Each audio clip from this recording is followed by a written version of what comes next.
The Count of Monte Cristo, Chapter 91, Mother and Son.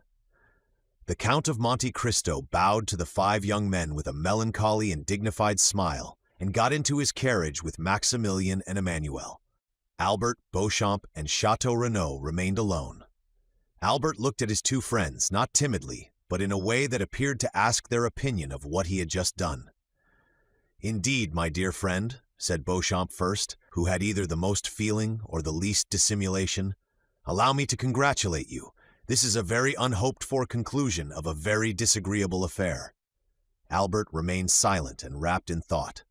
Chateau Renaud contented himself with tapping his boot with his flexible cane. "Are we not going?" said he after this embarrassing silence. "When you please," replied Beauchamp. "Allow me only to compliment de Morcerf, who has given proof today of rare chivalric generosity." "Oh, yes," said Chateau Renaud. "It is magnificent," continued Beauchamp, "to be able to exercise so much self-control."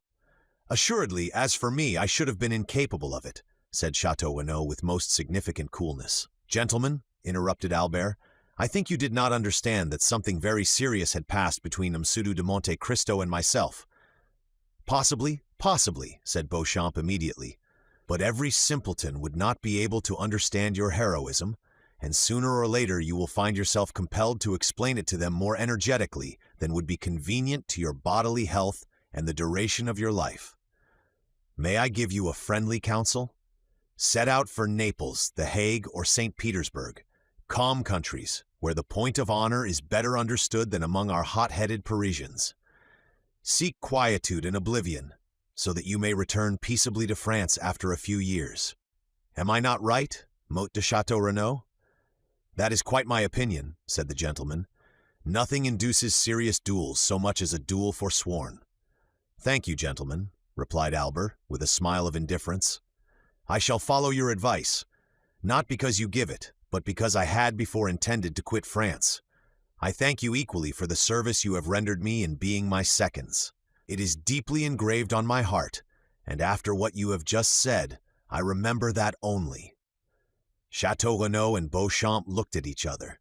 The impression was the same on both of them, and the tone in which Morcerf had just expressed his thanks was so determined that the position would have become embarrassing for all if the conversation had continued.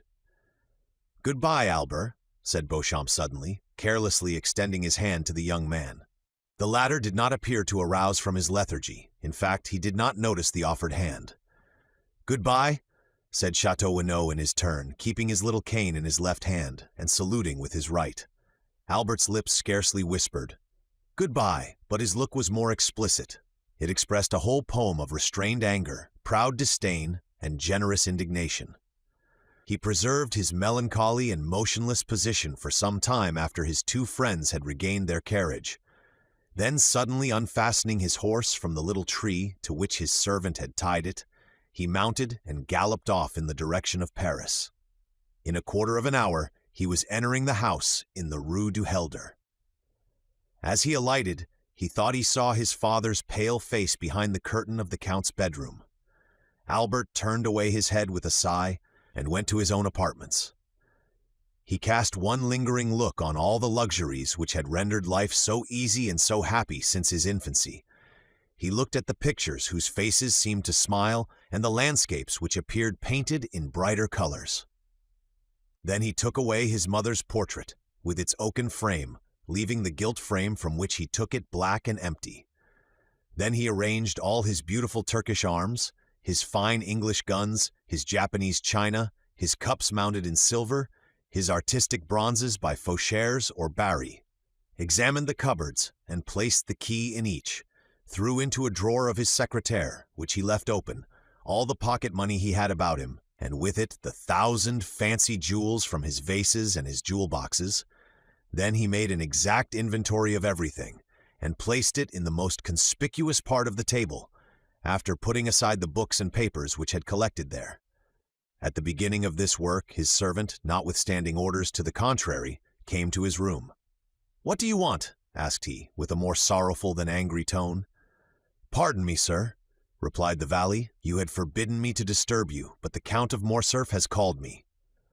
"Well," said Albert, I did not like to go to him without first seeing you. Why? Because the Count is doubtless aware that I accompanied you to the meeting this morning. It is probable, said Albert, and since he has sent for me, it is doubtless to question me on what happened there. What must I answer? The truth. Then I shall say the duel did not take place? You will say I apologized to the Count of Monte Cristo. Go. The valet bowed and retired, and Albert returned to his inventory. As he was finishing this work, the sound of horses prancing in the yard and the wheels of a carriage shaking his window attracted his attention. He approached the window and saw his father get into it and drive away. The door was scarcely closed when Albert bent his steps to his mother's room, and no one being there to announce him, he advanced to her bedchamber and, distressed by what he saw and guessed, stopped for one moment at the door. As if the same idea had animated these two beings, Mercedes was doing the same in her apartments that he had just done in his. Everything was in order. Laces, dresses, jewels, linen, money, all were arranged in the drawers, and the Countess was carefully collecting the keys. Albert saw all these preparations and understood them, and exclaiming, "My mother!" he threw his arms around her neck. The artist who could have depicted the expression of these two countenances would certainly have made of them a beautiful picture. All these proofs of an energetic resolution, which Albert did not fear on his own account, alarmed him for his mother. "What are you doing?" asked he. "What were you doing?" replied she. "Oh, my mother!" exclaimed Albert, so overcome he could scarcely speak. "It is not the same with you and me. You cannot have made the same resolution I have, for I have come to warn you that I bid adieu to your house and to you." "I also," replied Mercedes, "am going, and I acknowledge I had depended on your accompanying me. Have I deceived myself?" "Mother," said Albert with firmness, "I cannot make you share the fate I have planned for myself. I must live henceforth without rank and fortune, and to begin this hard apprenticeship, I must borrow from a friend the loaf I shall eat until I have earned one. So, my dear mother, I am going at once to ask Franz to lend me the small sum I shall require to supply my present wants. You, my poor child, suffer poverty and hunger? Oh, do not say so. It will break my resolutions." "But not mine, mother," replied Albert. "I am young and strong. I believe I am courageous, and since yesterday I have learned the power of will. Alas, my dear mother, some have suffered so much, and yet live, and have raised a new fortune on the ruin of all the promises of happiness which heaven had made them, on the fragments of all the hope which God had given them. I have seen that, mother. I know that from the gulf in which their enemies have plunged them, they have risen with so much vigor and glory that in their turn they have ruled their former conquerors, and have punished them. No, mother, from this moment I have done with the past, and accept nothing from it. Not even a name, because you can understand that your son cannot bear the name of a man who ought to blush for it before another." "Albert, my child," said Mercedes, "if I had a stronger heart, that is the counsel I would have given you. Your conscience has spoken when my voice became too weak. Listen to its dictates. You had friends, Albert, break off their acquaintance, but do not despair. You have life before you, my dear Albert, for you are yet scarcely 22 years old. And as a pure heart like yours wants a spotless name, take my father's, it was Herrera. I am sure, my dear Albert, whatever may be your career, you will soon render that name illustrious. Then, my son, return to the world still more brilliant because of your former sorrows. And if I am wrong, still let me cherish these hopes, for I have no future to look forward to. For me, the grave opens when I pass the threshold of this house." "I will fulfill all your wishes, my dear mother," said the young man.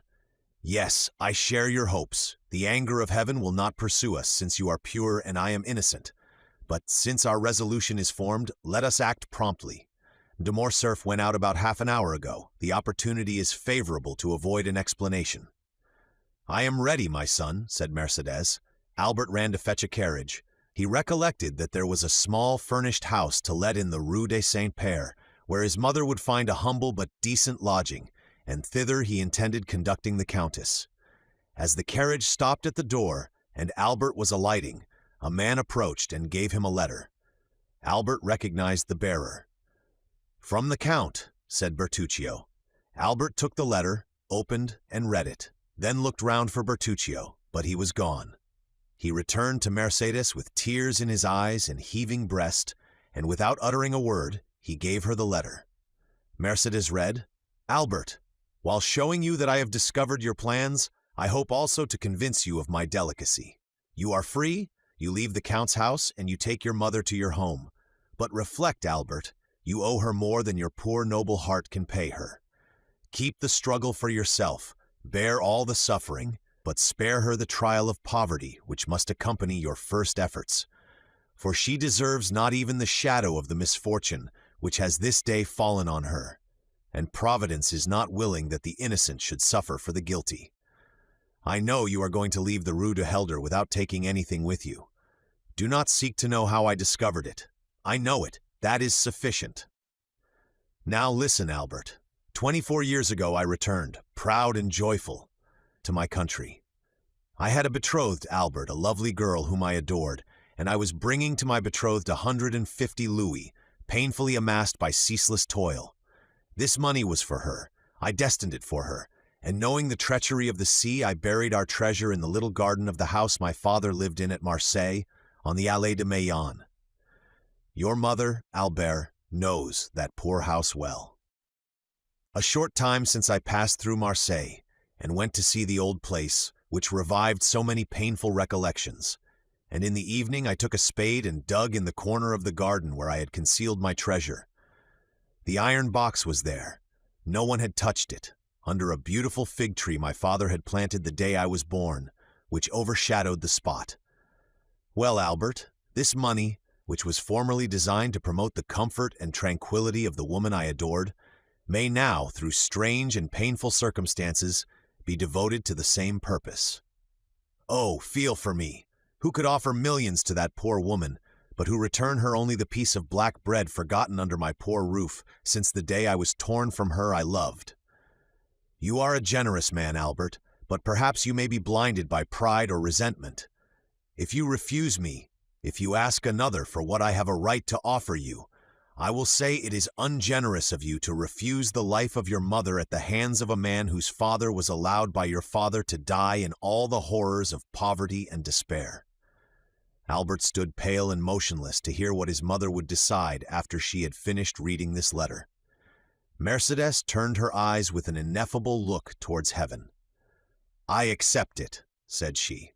"He has a right to pay the dowry, which I shall take with me to some convent."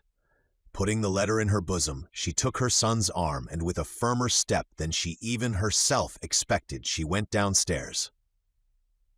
Chapter 92. The Suicide. Meanwhile, Monte Cristo had also returned to town with Emmanuel and Maximilian.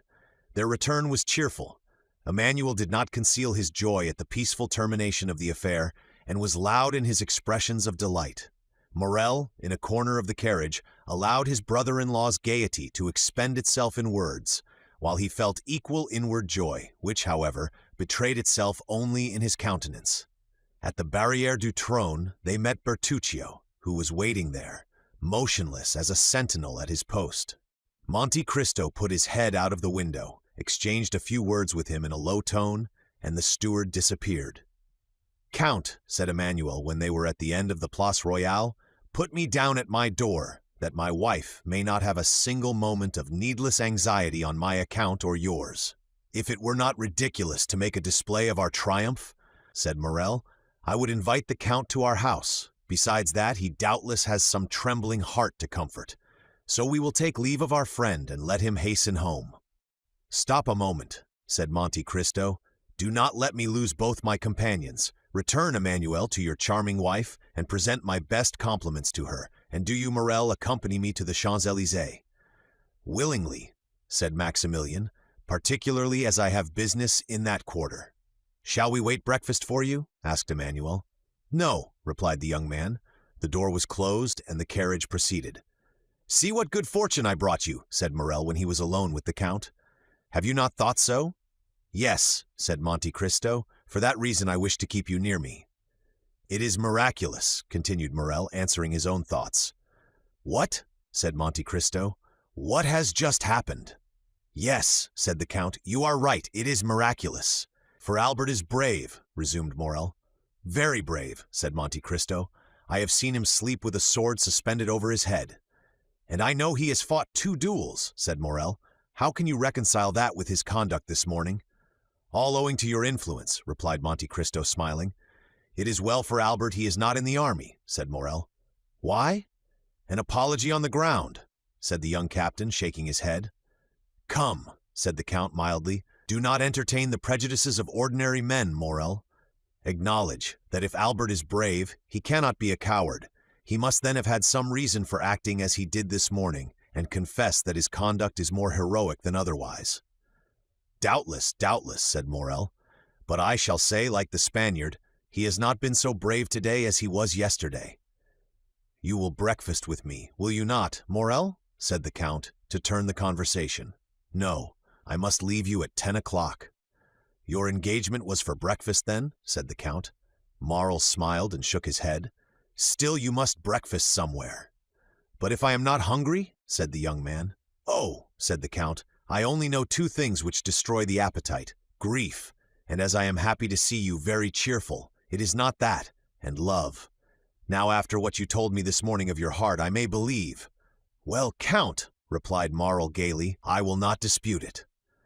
But you will not make me your confidant, Maximilian? Said the Count, in a tone which showed how gladly he would have been admitted to the secret. I showed you this morning that I had a heart. Did I not, Count? Monte Cristo only answered by extending his hand to the young man. Well, continued the latter, since that heart is no longer with you in the Bois de Vincennes, it is elsewhere, and I must go and find it. Go, said the Count deliberately. Go, dear friend, but promise me if you meet with any obstacle to remember that I have some power in this world, that I am happy to use that power in the behalf of those I love, and that I love you, Morrel. I will remember it, said the young man, as selfish children recollect their parents when they want their aid. When I need your assistance and the moment arrives, I will come to you, Count. Well, I rely upon your promise. Goodbye, then. Goodbye till we meet again. They had arrived in the Champs-Élysées. Monte Cristo opened the carriage door, Morrel sprang out on the pavement, Bertuccio was waiting on the steps. Morrel disappeared down the Avenue de Marigny, and Monte Cristo hastened to join Bertuccio. Well, asked he. She is going to leave her house, said the steward. And her son? Florentine, his valet, thinks he is going to do the same. Come this way. Monte Cristo took Bertuccio into his study, wrote the letter we have seen, and gave it to the steward. Go, said he quickly. But first let Haydée be informed that I have returned. Here I am, said the young girl, who at the sound of the carriage had run downstairs and whose face was radiant with joy at seeing the Count return safely. Bertuccio left. Every transport of a daughter finding a father, all the delight of a mistress seeing an adored lover, were felt by Haydée during the first moments of this meeting, which she had so eagerly expected. Doubtless, although less evident, Monte Cristo's joy was not less intense. Joy to hearts which have suffered long is like the dew on the ground after a long drought. Both the heart and the ground absorb that beneficent moisture falling on them, and nothing is outwardly apparent. Monte Cristo was beginning to think, what he had not for a long time dared to believe, that there were 2 Mercedes in the world, and he might yet be happy. His eye, elate with happiness, was reading eagerly the tearful gaze of Haydée, when suddenly the door opened. The Count knit his brow. Meme de Morcerf, said Baptistin, as if that name sufficed for his excuse. In fact, the Count's face brightened. Which? Asked he. The Viscount, or the Count? The Count. Oh, exclaimed Haydée, is it not yet over? I know not if it is finished, my beloved child, said Monte Cristo, taking the young girl's hands, but I do know you have nothing more to fear. But it is the wretched. That man cannot injure me, Haydée, said Monte Cristo. It was his son alone that there was cause to fear. And what I have suffered, said the young girl, you shall never know, my lord. Monte Cristo smiled. By my father's tomb, said he, extending his hand over the head of the young girl, I swear to you, Haydée, that if any misfortune happens, it will not be to me. I believe you, my lord, as implicitly as if God had spoken to me, said the young girl, presenting her forehead to him. Monte Cristo pressed on that pure, beautiful forehead a kiss which made 2 hearts throb at once, the one violently, the other secretly. Oh, murmured the Count, Shall I then be permitted to love again? Ask M. de Morcerf into the drawing-room, said he to Baptistin, while he led the beautiful Greek girl to a private staircase. We must explain this visit, which, although expected by Monte Cristo, is unexpected to our readers. While Mercédès, as we have said, was making a similar inventory of her property to Albert's, while she was arranging her jewels, shutting her drawers, collecting her keys, to leave everything in perfect order, she did not perceive a pale and sinister face at a glass door which threw light into the passage, from which everything could be both seen and heard. He who was thus looking, without being heard or seen, probably heard and saw all that passed in Madame de Morcerf's apartments. From that glass door the pale-faced man went to the Count's bedroom and raised with a constricted hand the curtain of a window overlooking the courtyard. He remained there 10 minutes, motionless and dumb, listening to the beating of his own heart. For him those 10 minutes were very long. It was then Albert, returning from his meeting with the Count, perceived his father watching for his arrival behind a curtain, and turned aside. The Count's eye expanded. He knew Albert had insulted the Count dreadfully, and that in every country in the world such an insult would lead to a deadly duel. Albert returned safely. Then the Count was revenged. An indescribable ray of joy illumined that wretched countenance like the last ray of the sun before it disappears behind the clouds which bear the aspect, not of a downy couch, but of a tomb. But as we have said, he waited in vain for his son to come to his apartment with the account of his triumph. He easily understood why his son did not come to see him before he went to avenge his father's honor. But when that was done, why did not his son come and throw himself into his arms? It was then, when the Count could not see Albert, that he sent for his servant, who he knew was authorized not to conceal anything from him. 10 minutes afterwards, General Morcerf was seen on the steps in a black coat with a military collar, black pantaloons, and black gloves. He had apparently given previous orders, for as he reached the bottom step, his carriage came from the coach-house ready for him. The valet threw into the carriage his military cloak, in which 2 swords were wrapped, and shutting the door, he took his seat by the side of the coachman. The coachman stooped down for his orders. "To the Champs-Élysées," said the general. "The Count of Monte Cristo's. Hurry!" The horses bounded beneath the whip, and in 5 minutes they stopped before the Count's door. M. de Morcerf opened the door himself, and as the carriage rolled away he passed up the walk, rang, and entered the open door with his servant. A moment afterwards, Baptistin announced the Count of Morcerf to Monte Cristo, and the latter, leading Haydée aside, ordered that Morcerf be asked into the drawing-room. The general was pacing the room the 3rd time when, in turning, he perceived Monte Cristo at the door. "Ah, it is de Morcerf," said Monte Cristo quietly. "I thought I had not heard aright." "Yes, it is I," said the Count, whom a frightful contraction of the lips prevented from articulating freely. "May I know the cause which procures me the pleasure of seeing de Morcerf so early?" "Had you not a meeting with my son this morning?" asked the general. "I had," replied the Count. "And I know my son had good reasons to wish to fight with you, and to endeavor to kill you." "Yes, sir, he had very good ones, but you see that in spite of them he has not killed me, and did not even fight. Yet he considered you the cause of his father's dishonor, the cause of the fearful ruin which has fallen on my house." "It is true, sir," said Monte Cristo with his dreadful calmness. "A secondary cause, but not the principal." "Doubtless you made, then, some apology or explanation." "I explained nothing, and it is he who apologized to me." "But to what do you attribute this conduct?" "To the conviction, probably, that there was one more guilty than I." "And who was that?" "His father." "That may be," said the Count, turning pale, "but you know the guilty do not like to find themselves convicted."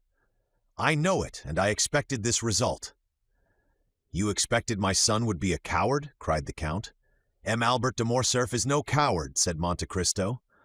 "A man who holds a sword in his hand and sees a mortal enemy within reach of that sword, and does not fight, is a coward. Why is he not here that I may tell him so?" "Sir," replied Monte Cristo coldly, "I did not expect that you had come here to relate to me your little family affairs.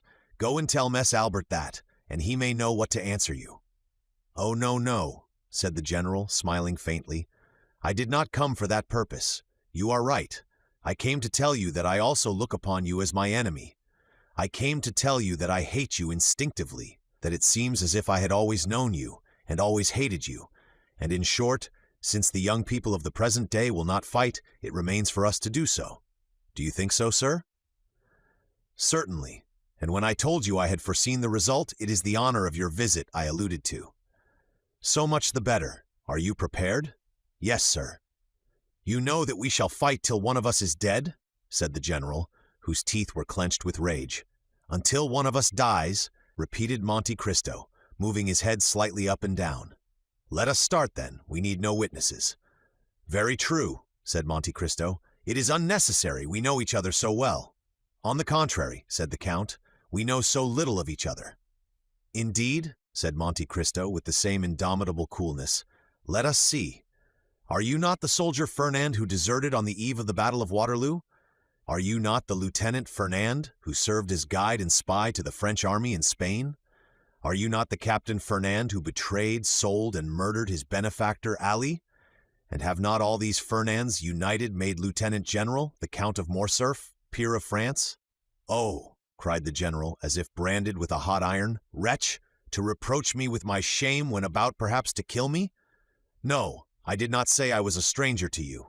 I know well, demon, that you have penetrated into the darkness of the past, and that you have read, by the light of what torch I know not, every page of my life, but perhaps I may be more honorable in my shame than you under your pompous coverings.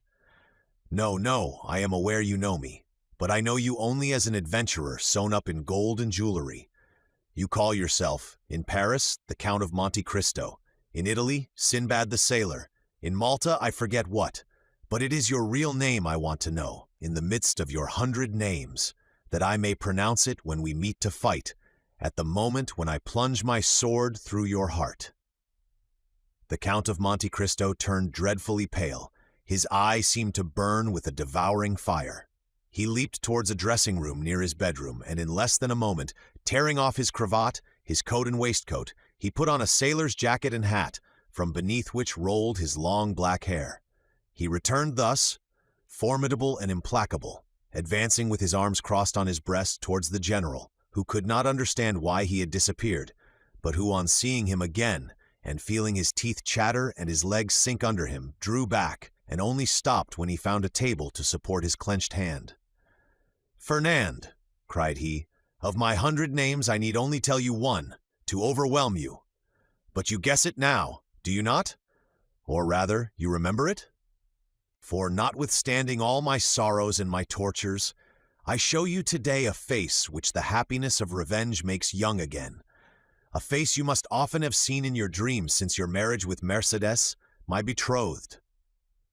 The general, with his head thrown back, hands extended, gaze fixed, looked silently at this dreadful apparition. Then, seeking the wall to support him, he glided along close to it until he reached the door, through which he went out backwards, uttering this single mournful, lamentable, distressing cry, "Edmond Dantes!" Then, with sighs which were unlike any human sound, he dragged himself to the door, reeled across the courtyard, and falling into the arms of his valet, he said in a voice scarcely intelligible, "Home, home." The fresh air and the shame he felt at having exposed himself before his servants partly recalled his senses, but the ride was short, and as he drew near his house, all his wretchedness revived. He stopped at a short distance from the house and alighted. The door was wide open. A hackney coach was standing in the middle of the yard, a strange sight before so noble a mansion. The Count looked at it with terror, but without daring to inquire its meaning, he rushed towards his apartment. 2 persons were coming down the stairs. He had only time to creep into an alcove to avoid them. It was Mercedes leaning on her son's arm and leaving the house.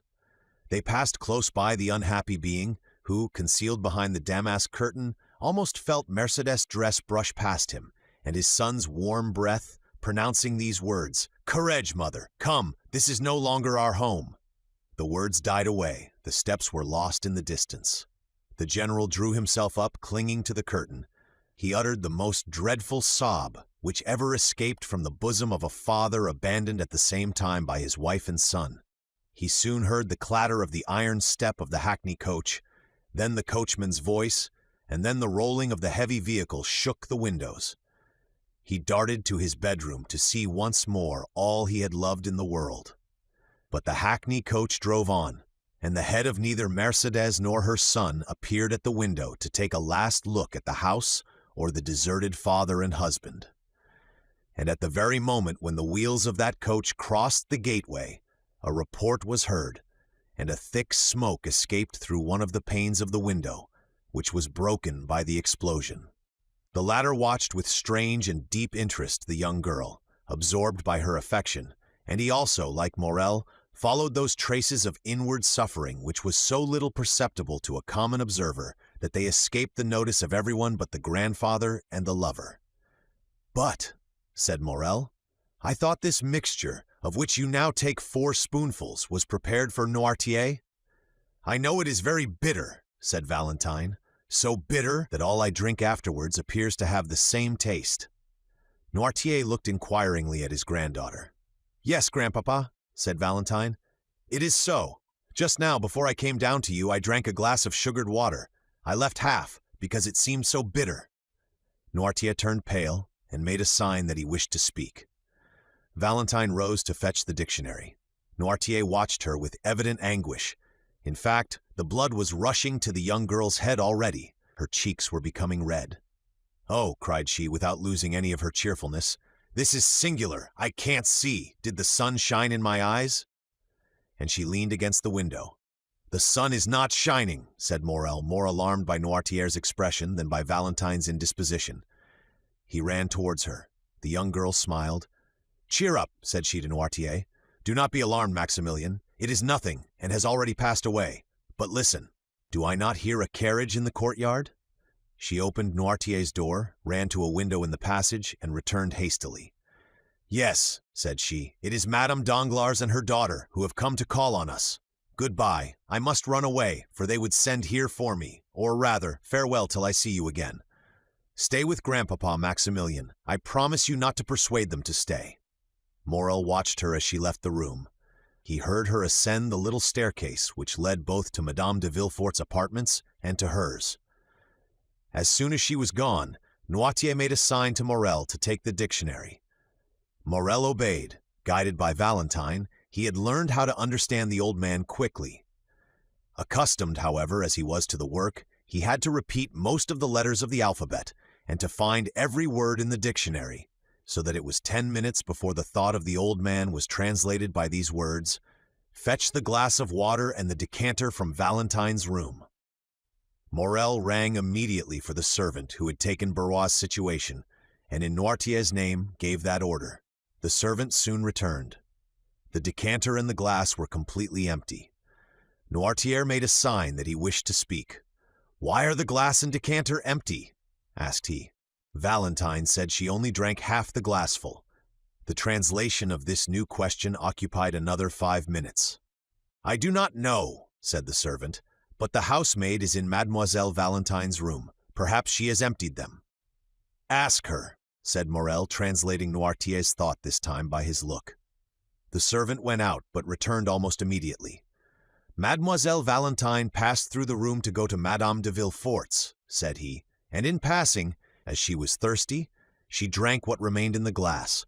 As for the decanter, Master Edward had emptied that to make a pond for his ducks."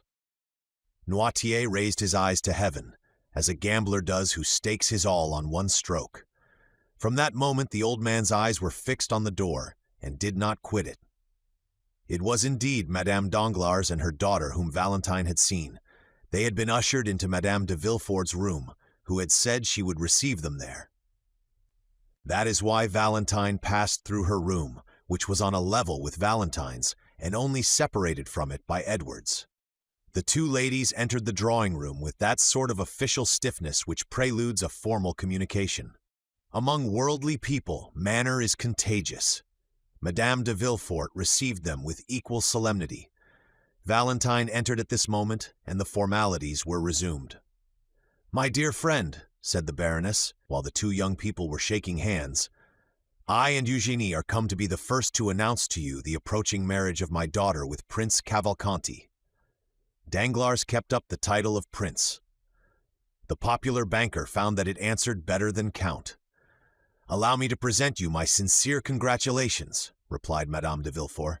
"Prince Cavalcanti appears to be a young man of rare qualities." "Listen," said the Baroness, smiling. "Speaking to you as a friend, I can say that the prince does not yet appear all he will be. He has about him a little of that foreign manner by which French persons recognize at first sight the Italian or German nobleman. Besides, he gives evidence of great kindness of disposition, much keenness of wit, and as to suitability, M. Danglars assures me that his fortune is majestic. That is his word." "And then," said Eugénie, while turning over the leaves of Madame de Villefort's album, "add that you have taken a great fancy to the young man." "And," said Madame de Villefort, "I need not ask you if you share that fancy." "I?" replied Eugénie with her usual candor. "Oh, not the least in the world, madame. My wish was not to confine myself to domestic cares, or the caprices of any man, but to be an artist, and consequently free in heart, in person, and in thought." Eugénie pronounced these words with so firm a tone that the color mounted to Valentine's cheeks. The timid girl could not understand that vigorous nature which appeared to have none of the timidities of woman. "At any rate," said she, "since I am to be married whether I will or not, I ought to be thankful to Providence for having released me from my engagement with M. Albert de Morcerf, or I should this day have been the wife of a dishonored man." "It is true," said the Baroness, with that strange simplicity sometimes met with among fashionable ladies, and of which plebeian intercourse can never entirely deprive them. "It is very true that had not the Morcerfs hesitated, my daughter would have married Monsieur Albert. The general depended much on it. He even came to force Miss Danglars. We have had a narrow escape." "But," said Valentine timidly, "does all the father's shame revert upon the son? Monsieur Albert appears to me quite innocent of the treason charged against the general." "Excuse me," said the implacable young girl, "Monsieur Albert claims and well deserves his share. It appears that after having challenged Monsieur de Monte Cristo at the opera yesterday, he apologized on the ground today." "Impossible," said Madame de Villefort. "Ah, my dear friend," said Madame Danglars, with the same simplicity we before noticed, "it is a fact. I heard it from S. Debray, who was present at the explanation." Valentine also knew the truth, but she did not answer. A single word had reminded her that Morrel was expecting her in M. Noirtier's room. Deeply engaged with a sort of inward contemplation, Valentine had ceased for a moment to join in the conversation. She would, indeed, have found it impossible to repeat what had been said the last few minutes, when suddenly Madame Danglars' hand, pressed on her arm, aroused her from her lethargy. "What is it?" said she, starting at Madame Danglars' touch as she would have done from an electric shock. "It is, my dear Valentine," said the Baroness, "that you are doubtless suffering." "I?" said the young girl, passing her hand across her burning forehead. "Yes, look at yourself in that glass. You have turned pale and then red successively, 3 or 4 times in 1 minute." "Indeed," cried Eugénie, "you are very pale." "Oh, do not be alarmed. I have been so for many days." Artless as she was, the young girl knew that this was an opportunity to leave, and besides, Madame de Villefort came to her assistance. "Retire, Valentine," said she. "You are really suffering, and these ladies will excuse you. Drink a glass of pure water. It will restore you." Valentine kissed Eugénie, bowed to Madame Danglars, who had already risen to take her leave, and went out. "That poor child," said Madame de Villefort when Valentine was gone, "she makes me very uneasy, and I should not be astonished if she had some serious illness." Meanwhile, Valentine, in a sort of excitement which she could not quite understand, had crossed Edward's room without noticing some trick of the child, and through her own had reached the little staircase. She was within 3 steps of the bottom. She already heard Morrel's voice, when suddenly a cloud passed over her eyes, her stiffened foot missed the step, her hands had no power to hold the baluster, and falling against the wall, she lost her balance wholly and toppled to the floor. Morrel bounded to the door, opened it, and found Valentine stretched out at the bottom of the stairs. Quick as a flash, he raised her in his arms and placed her in a chair. Valentine opened her eyes. "Oh, what a clumsy thing I am," said she with feverish volubility. "I don't know my way. I forgot there were 3 more steps before the landing." "You have hurt yourself, perhaps?" said Morrel. What can I do for you, Valentine? Valentine looked around her. She saw the deepest terror depicted in Noirtier's eyes. Don't worry, dear grandpapa, said she, endeavoring to smile. It is nothing. It is nothing. I was giddy, that is all. Another attack of giddiness, said Morel, clasping his hands. Oh, attend to it, Valentine, I entreat you. But no, said Valentine. No, I tell you it is all past, and it was nothing.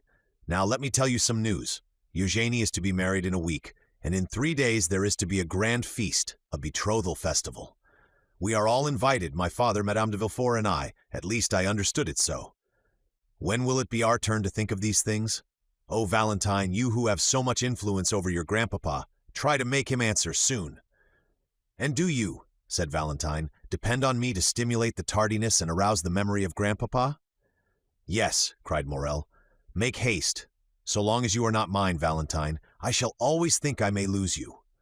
Oh, replied Valentine with a convulsive movement. Oh, indeed, Maximilian, you are too timid for an officer, for a soldier who, they say, never knows fear.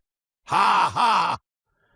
She burst into a forced and melancholy laugh. Her arms stiffened and twisted, her head fell back on her chair, and she remained motionless.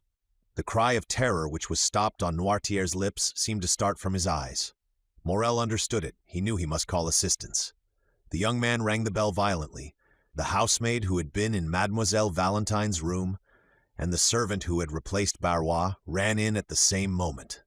Valentine was so pale, so cold, so inanimate, that without listening to what was said to them, they were seized with the fear which pervaded that house, and they flew into the passage crying for help. Madame Danglars and Eugénie were going out at that moment. They heard the cause of the disturbance. "I told you so," exclaimed Madame de Villefort. Poor child. Chapter 94. Maximilian's Avowal.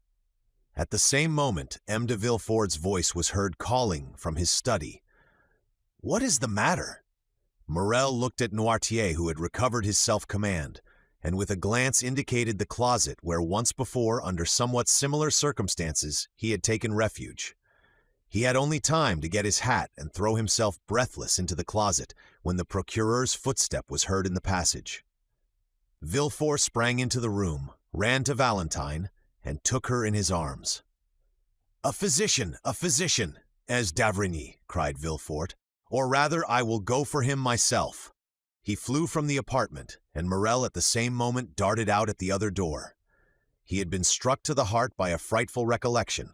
The conversation he had heard between the doctor and Villefort the night of Madame de Saint-Méran's death recurred to him. These symptoms, to a less alarming extent, were the same which had preceded the death of Barrois. At the same time, Monte Cristo's voice seemed to resound in his ear with the words he had heard only 2 hours before. "Whatever you want, Morel, come to me. I have great power." More rapidly than thought, he darted down the Rue Matignon and thence to the Avenue des Champs-Élysées. Meanwhile, Ems de Villefort arrived in a hired cabriolet at Madame door. He rang so violently that the porter was alarmed. Villefort ran upstairs without saying a word. The porter knew him and let him pass, only calling to him, "In his study, Monsieur Procureur, in his study." Villefort pushed, or rather forced, the door open. "Ah," said the doctor, "is it you?" "Yes," said Villefort, closing the door after him. "It is I, who am come in my turn to ask you if we are quite alone. Doctor, my house is accursed." "What?" said the latter with apparent coolness, but with deep emotion. "Have you another invalid?" "Yes, doctor," cried Villefort, clutching his hair. "Yes!" D'Avrigny's look implied, "I told you it would be so." Then he slowly uttered these words, "Who is now dying in your house? What new victim is going to accuse you of weakness before God?" A mournful sob burst from Villefort's heart. He approached the doctor, and seizing his arm, "Valentine," said he, "it is Valentine's turn." "Your daughter," cried d'Avrigny with grief and surprise.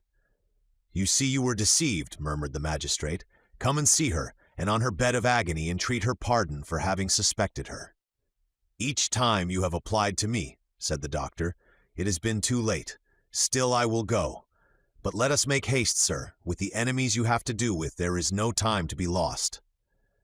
"Oh, this time, doctor, you shall not have to reproach me with weakness. This time I will know the assassin, and will pursue him."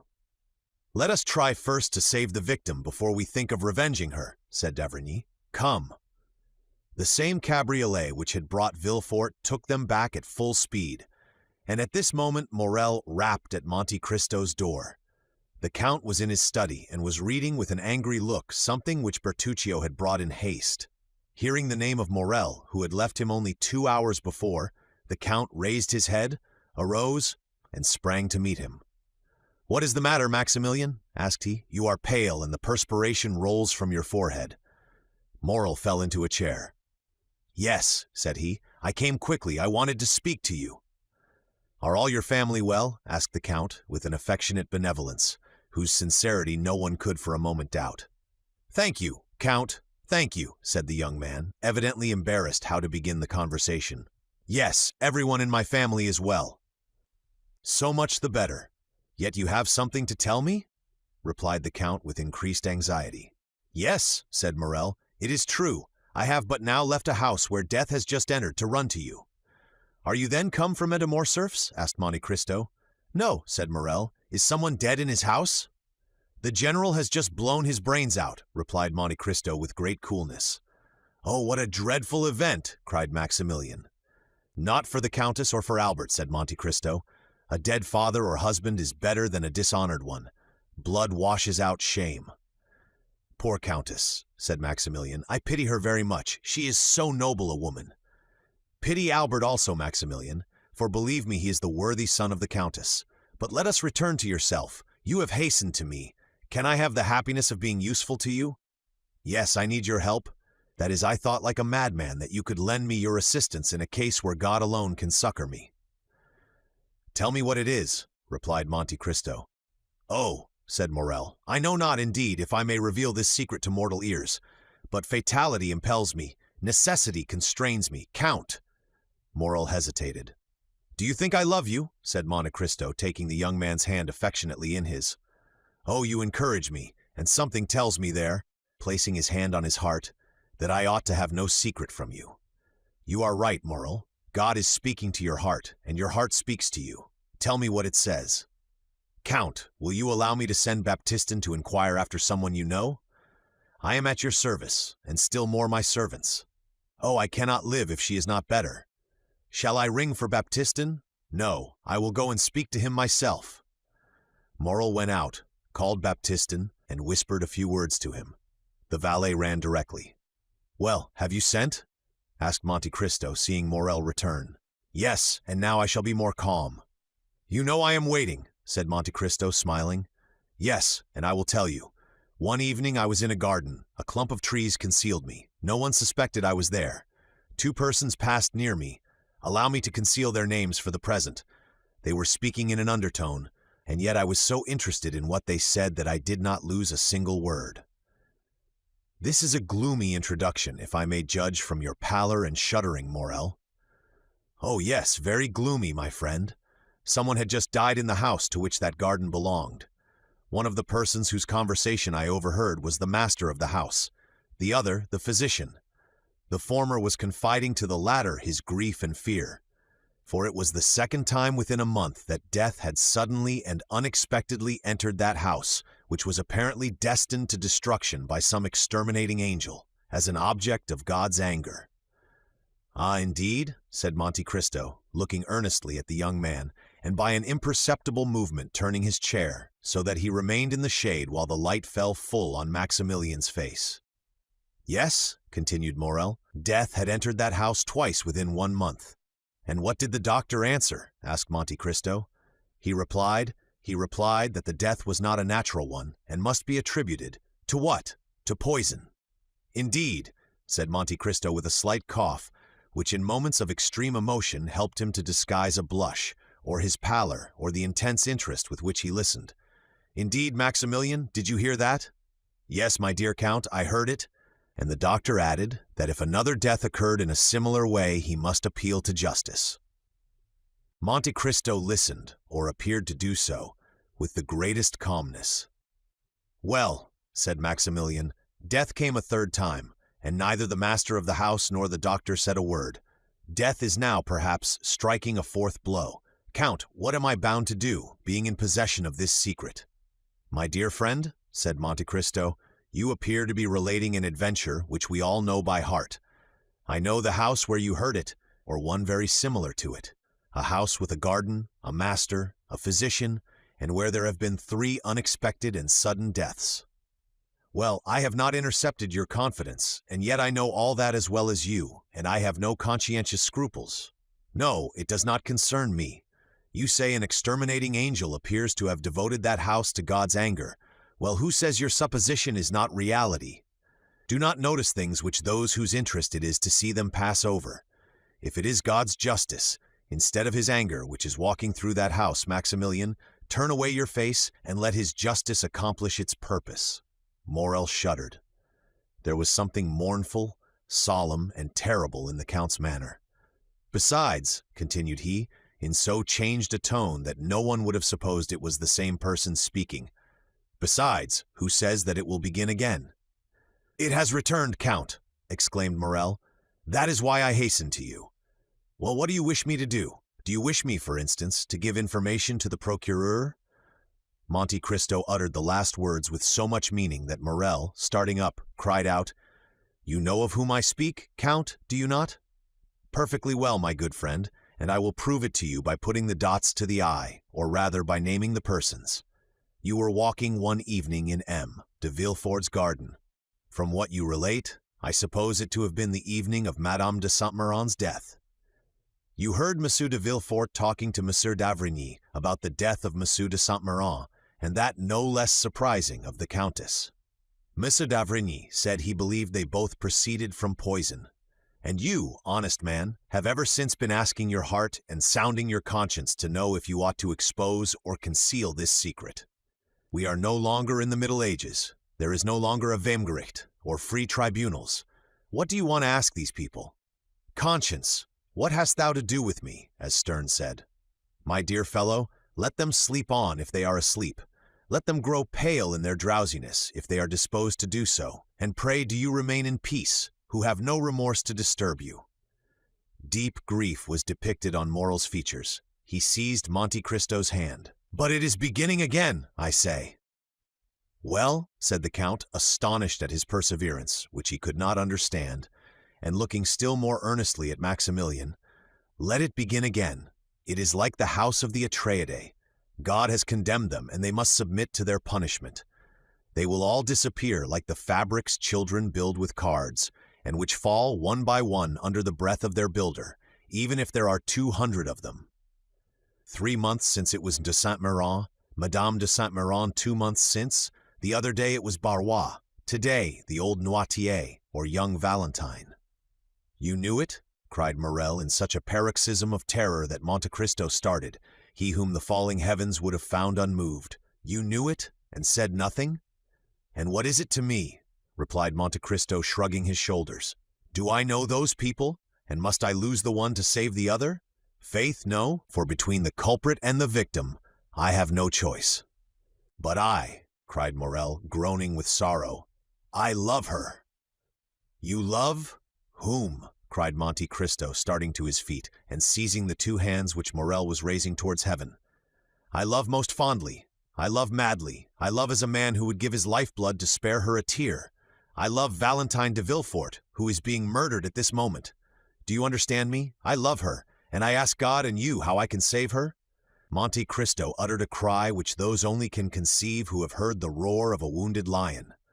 Unhappy man, cried he, wringing his hands in his turn.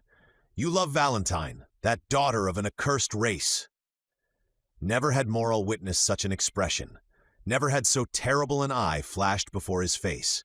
Never had the genius of terror he had so often seen, either on the battlefield or in the murderous nights of Algeria, shaken around him more dreadful fire. He drew back terrified. As for Monte Cristo, after this ebullition he closed his eyes as if dazzled by internal light. In a moment he restrained himself so powerfully that the tempestuous heaving of his breast subsided, as turbulent and foaming waves yield to the sun's genial influence when the cloud has passed. This silent self-control and struggle lasted about 20 seconds. Then the Count raised his pallid face. See, said he, my dear friend, how God punishes the most thoughtless and unfeeling men for their indifference, by presenting dreadful scenes to their view.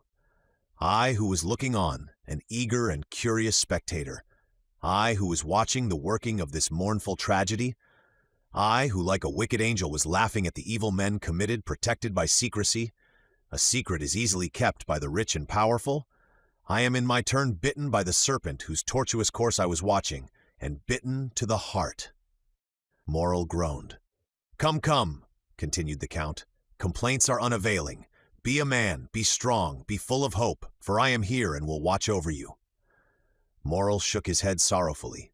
I tell you to hope. Do you understand me? Cried Monte Cristo. Remember that I never uttered a falsehood and am never deceived. It is 12 o'clock, Maximilian. Thank heaven that you came at noon rather than in the evening or tomorrow morning. Listen, Moral. It is noon. If Valentine is not now dead, she will not die. How so? Cried Moral. When I left her dying? Monte Cristo pressed his hands to his forehead. What was passing in that brain, so loaded with dreadful secrets?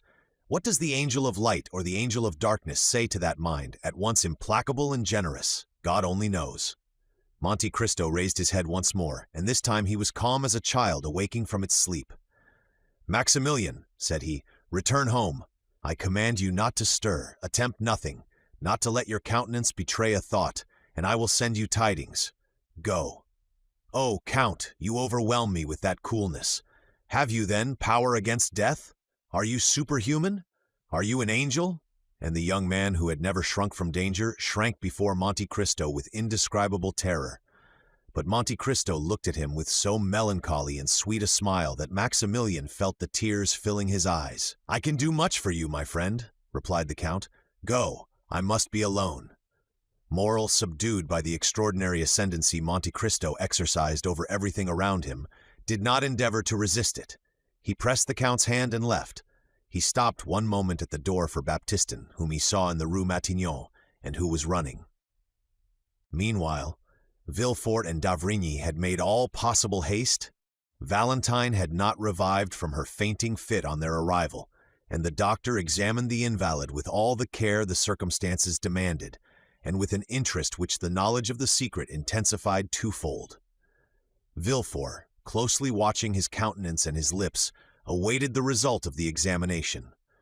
Noirti, paler than even the young girl, more eager than Villefort for the decision, was watching also intently and affectionately. At last d'Avrigny slowly uttered these words. She is still alive. Still, cried Villefort. Oh, doctor, what a dreadful word is that. Yes, said the physician, I repeat it. She is still alive, and I am astonished at it. But is she safe? Asked the father. Yes, since she lives. At that moment d'Avrigny's glance met Noirtier's eye. It glistened with such extraordinary joy, so rich and full of thought, that the physician was struck. He placed the young girl again on the chair. Her lips were scarcely discernible. They were so pale and white, as well as her whole face, and remained motionless, looking at Noirtier, who appeared to anticipate and commend all he did. Sir, said d'Avrigny to Villefort, call Mademoiselle Valentine's maid, if you please. Villefort went himself to find her, and d'Avrigny approached Noirtier.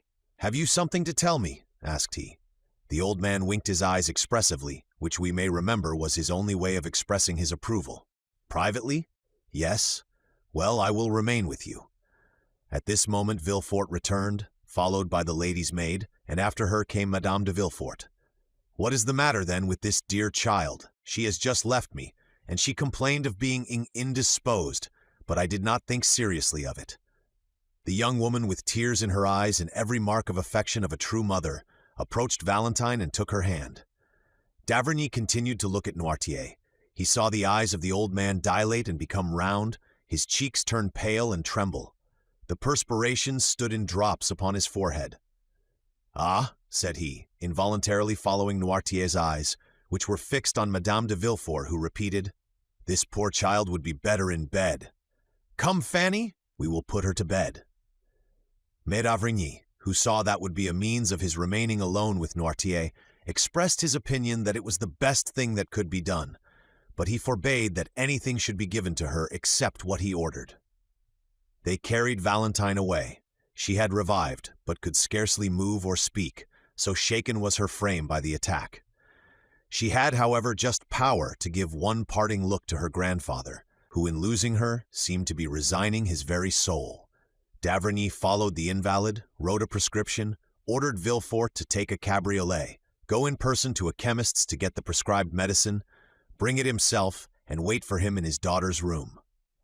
Then, having renewed his injunction not to give Valentine anything, he went down again to Noirtier, shut the doors carefully, and after convincing himself that no one was listening, "Do you," said he, "know anything of this young lady's illness?" "Yes," said the old man. "We have no time to lose. I will question, and do you answer me?" Noirtier made a sign that he was ready to answer. "Did you anticipate the accident which has happened to your granddaughter?" "Yes." D'avrigny reflected a moment. Then approaching Noirtier, "Pardon what I am going to say," added he, "but no indication should be neglected in this terrible situation. Did you see poor Barrois die?" Noirtier raised his eyes to heaven. "Do you know of what he died?" asked D'avrigny, placing his hand on Noirtier's shoulder. "Yes," replied the old man. "Do you think he died a natural death?" A sort of smile was discernible on the motionless lips of Noirtier. "Then you have thought that Barrois was poisoned?" "Yes." "Do you think the poison he fell a victim to was intended for him?" "No." "Do you think the same hand which unintentionally struck Barrois has now attacked Valentine?" "Yes." "Then will she die too?" asked D'avrigny, fixing his penetrating gaze on Noirtier. He watched the effect of this question on the old man. "No," replied he with an air of triumph which would have puzzled the most clever diviner. "Then you hope?" said D'avrigny, with surprise. "Yes." "What do you hope?" The old man made him understand with his eyes that he could not answer. "Ah, yes, it is true," murmured D'avrigny. Then, turning to Noirtier, "Do you hope the assassin will be tried?" "No." "Then you hope the poison will take no effect on Valentine?" "Yes." "It is no news to you," added D'avrigny, "to tell you that an attempt has been made to poison her?" The old man made a sign that he entertained no doubt upon the subject. "Then how do you hope Valentine will escape?" Noirtier kept his eyes steadfastly fixed on the same spot. D'avrigny followed the direction and saw that they were fixed on a bottle containing the mixture which he took every morning. "Ah, indeed," said D'avrigny, struck with a sudden thought. "Has it occurred to you?" Noirtier did not let him finish. "Yes," said he, "to prepare her system to resist poison?" "Yes, by accustoming her by degrees." "Yes, yes, yes," said Noirtier, delighted to be understood. "Of course, I had told you that there was brucine in the mixture I give you." "Yes, and by accustoming her to that poison you have endeavored to neutralize the effect of a similar poison?" Noirtier's joy continued.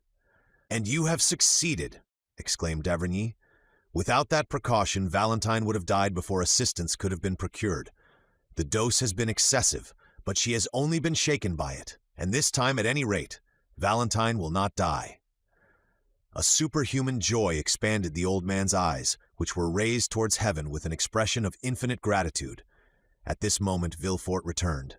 "Here, doctor," said he, "is what you sent me for. Was this prepared in your presence?" "Yes," replied the procureur. "Have you not let it go out of your hands?" "No." D'avrigny took the bottle, poured some drops of the mixture it contained in the hollow of his hand, and swallowed them. "Well," said he, "let us go to Valentine. I will give instructions to everyone, and you, M. de Villefort, will yourself see that no one deviates from them." At the moment when D'avrigny was returning to Valentine's room, accompanied by Villefort, an Italian priest of serious demeanor and calm and firm tone, hired for his use the house adjoining the hotel of M. de Villefort. No one knew how the three former tenants of that house left it. About 2 hours afterwards, its foundation was reported to be unsafe, but the report did not prevent the new occupant establishing himself there with his modest furniture the same day at 5 o'clock. The lease was drawn up for 3, 6, or 9 years by the new tenant who, according to the rule of the proprietor, paid 6 months in advance. This new tenant, who, as we have said, was an Italian, was called Il Signor Giacomo Busoni. Workmen were immediately called in, and that same night the passengers at the end of the faubourg saw with surprise that carpenters and masons were occupied in repairing the lower part of the tottering house. Chapter 95. Father and Daughter. We saw in a preceding chapter how Madame Danglars went formally to announce to Madame de Villefort the approaching marriage of Eugenie Danglars and Andrea Cavalcanti. This formal announcement, which implied or appeared to imply the approval of all the persons concerned in this momentous affair, had been preceded by a scene to which our readers must be admitted. We beg them to take one step backward, and to transport themselves, the morning of that day of great catastrophes, into the showy, gilded salon we have before shown them, and which was the pride of its owner, Baron Danglars. In this room, at about 10 o'clock in the morning, the banker himself had been walking to and fro for some minutes thoughtfully and in evident uneasiness, watching both doors, and listening to every sound.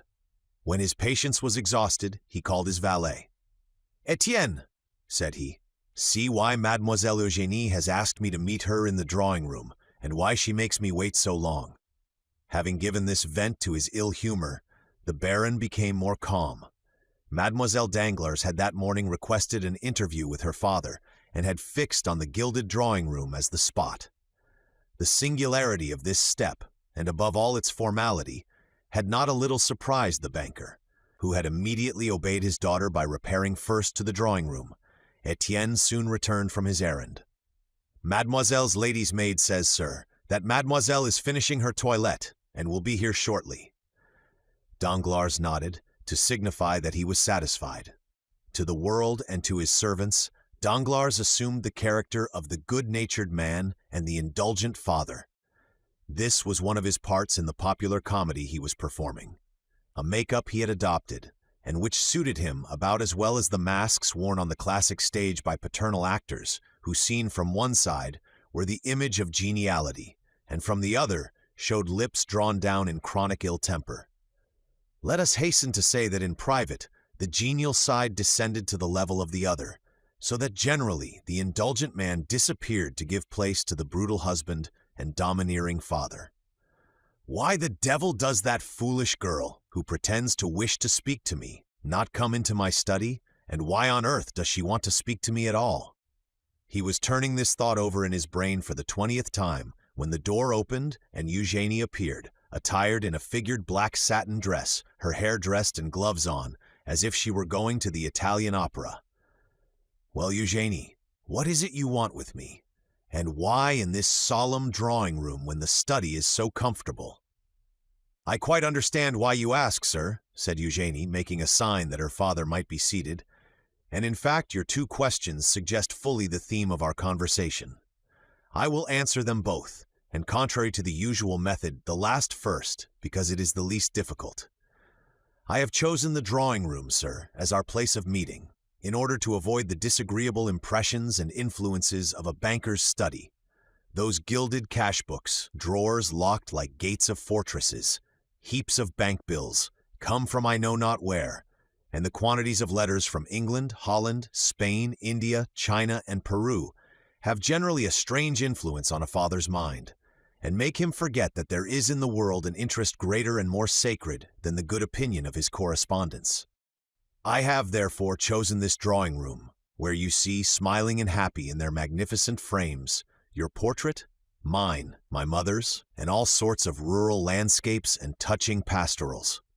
I rely much on external impressions. Perhaps, with regard to you, they are immaterial, but I should be no artist if I had not some fancies." "Very well," replied M. Danglars, who had listened to all this preamble with imperturbable coolness, but without understanding a word, since, like every man burdened with thoughts of the past, he was occupied with seeking the thread of his own ideas in those of the speaker. "There is, then, the second point cleared up, or nearly so," said Eugénie, without the least confusion, and with that masculine pointedness which distinguished her gesture and her language, "and you appear satisfied with the explanation. Now, let us return to the first. You ask me why I have requested this interview. I will tell you in 2 words, sir. I will not marry Count Andrea Cavalcanti." Danglars leaped from his chair and raised his eyes and arms towards heaven. "Yes, indeed, sir," continued Eugénie, still quite calm. "You are astonished, I see, for since this little affair began, I have not manifested the slightest opposition, and yet I am always sure, when the opportunity arrives, to oppose a determined and absolute will to people who have not consulted me, and things which displease me. However, this time, my tranquility, or passiveness as philosophers say, proceeded from another source. It proceeded from a wish, like a submissive and devoted daughter. A slight smile was observable on the purple lips of the young girl. To practice obedience. "Well?" asked Danglars. "Well, sir," replied Eugénie, "I have tried to the very last, and now that the moment has come, I feel in spite of all my efforts that it is impossible."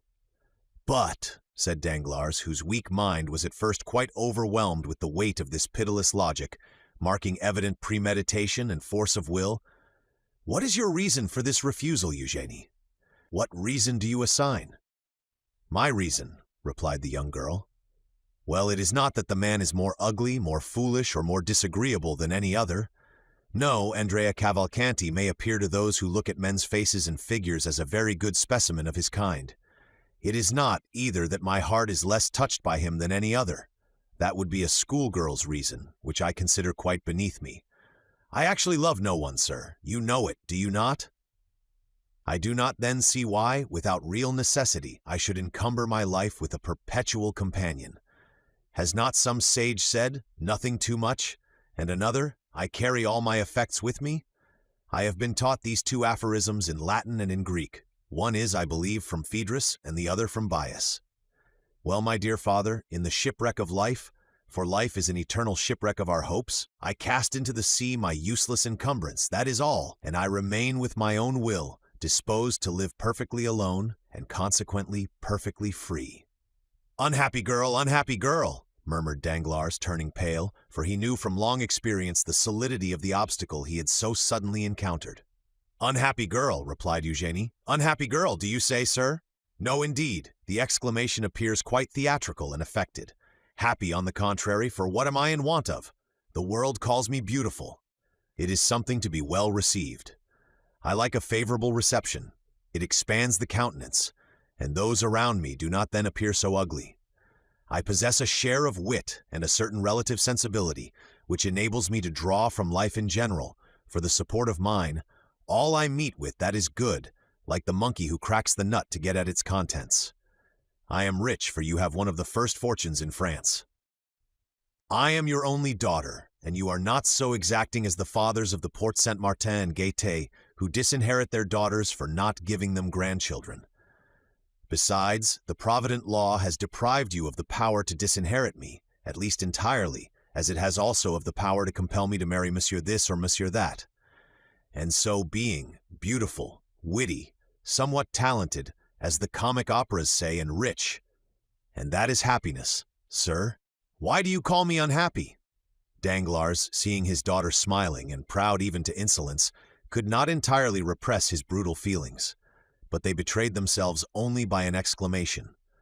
Under the fixed and inquiring gaze leveled at him from under those beautiful black eyebrows, he prudently turned away, and calmed himself immediately, daunted by the power of a resolute mind. "Truly, my daughter," replied he with a smile, "you are all you boast of being, excepting one thing. I will not too hastily tell you which, but would rather leave you to guess it." Eugénie looked at Danglars, much surprised that one flower of her crown of pride, with which she had so superbly decked herself, should be disputed. "My daughter," continued the banker, "you have perfectly explained to me the sentiments which influence a girl like you, who is determined she will not marry. Now it remains for me to tell you the motives of a father like me, who has decided that his daughter shall marry." Eugénie bowed, not as a submissive daughter, but as an adversary prepared for a discussion. "My daughter," continued Danglars, "when a father asks his daughter to choose a husband, he has always some reason for wishing her to marry. Some are affected with the mania of which you spoke just now, that of living again in their grandchildren. This is not my weakness, I tell you at once. Family joys have no charm for me. I may acknowledge this to a daughter whom I know to be philosophical enough to understand my indifference, and not to impute it to me as a crime." "This is not to the purpose," said Eugénie. "Let us speak candidly, sir. I admire candor." "Oh," said Danglars, "I can, when circumstances render it desirable, adopt your system, although it may not be my general practice. I will therefore proceed. I have proposed to you to marry, not for your sake, for indeed I did not think of you in the least at the moment."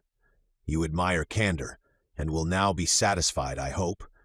But because it suited me to marry you as soon as possible, on account of certain commercial speculations I am desirous of entering into. Eugenie became uneasy. It is just as I tell you, I assure you, and you must not be angry with me, for you have sought this disclosure.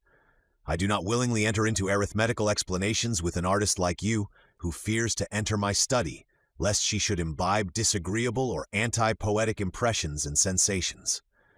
But in that same banker's study, where you very willingly presented yourself yesterday to ask for the 1,000 francs I give you monthly for pocket money, you must know, my dear young lady, that many things may be learned, useful even to a girl who will not marry.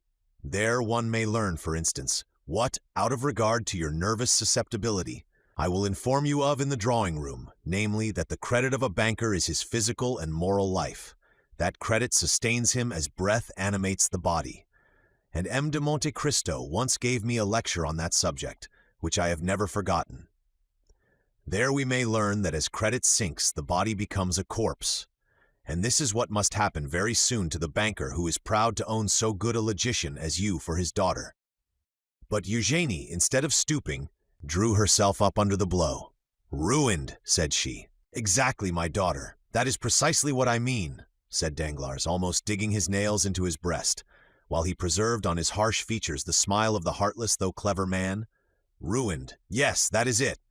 Ah, said Eugenie. Yes, ruined. Now it is revealed, this secret so full of horror, as the tragic poet says. Now, my daughter, learn from my lips how you may alleviate this misfortune, so far as it will affect you. Oh, cried Eugenie, you are a bad physiognomist, if you imagine I deplore on my own the catastrophe of which you warn me. I ruined? And what will that signify to me? Have I not my talent left? Can I not, like Pasta, Malibran, Grisi, acquire for myself what you would never have given me, whatever might have been your fortune, 100 or 150,000 livres per annum, for which I shall be indebted to no one but myself, and which, instead of being given as you gave me those poor 12,000 francs, with sour looks and reproaches for my prodigality, will be accompanied with acclamations, with bravos, and with flowers? And if I do not possess that talent which your smiles prove to me you doubt, should I not still have that ardent love of independence, which will be a substitute for wealth, and which in my mind supersedes even the instinct of self-preservation? No, I grieve not on my own account. I shall always find a resource. My books, my pencils, my piano, all the things which cost but little, and which I shall be able to procure, will remain my own. Do you think that I sorrow for Madame Danglars? Undeceive yourself again. Either I am greatly mistaken, or she has provided against the catastrophe which threatens you, and which will pass over without affecting her. She has taken care for herself. At least I hope so. For her attention has not been diverted from her projects by watching over me.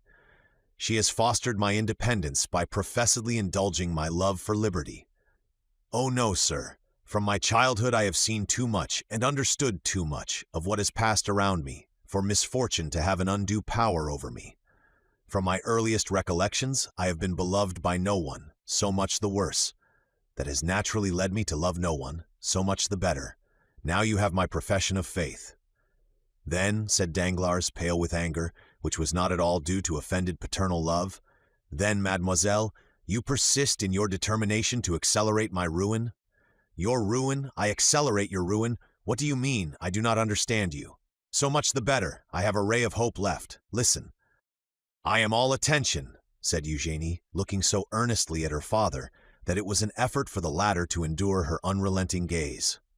M. Cavalcanti, continued Danglars, is about to marry you, and will place in my hands his fortune, amounting to 3,000,000 livres.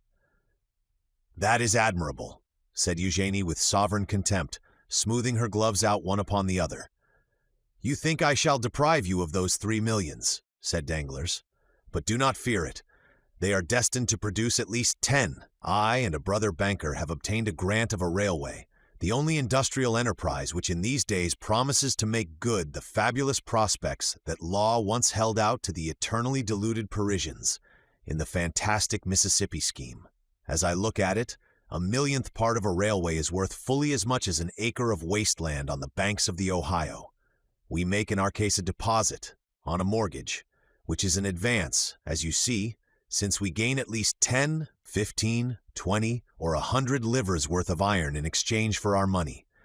Well, within a week I am to deposit 4 millions for my share. The 4 millions, I promise you, will produce 10 or 12.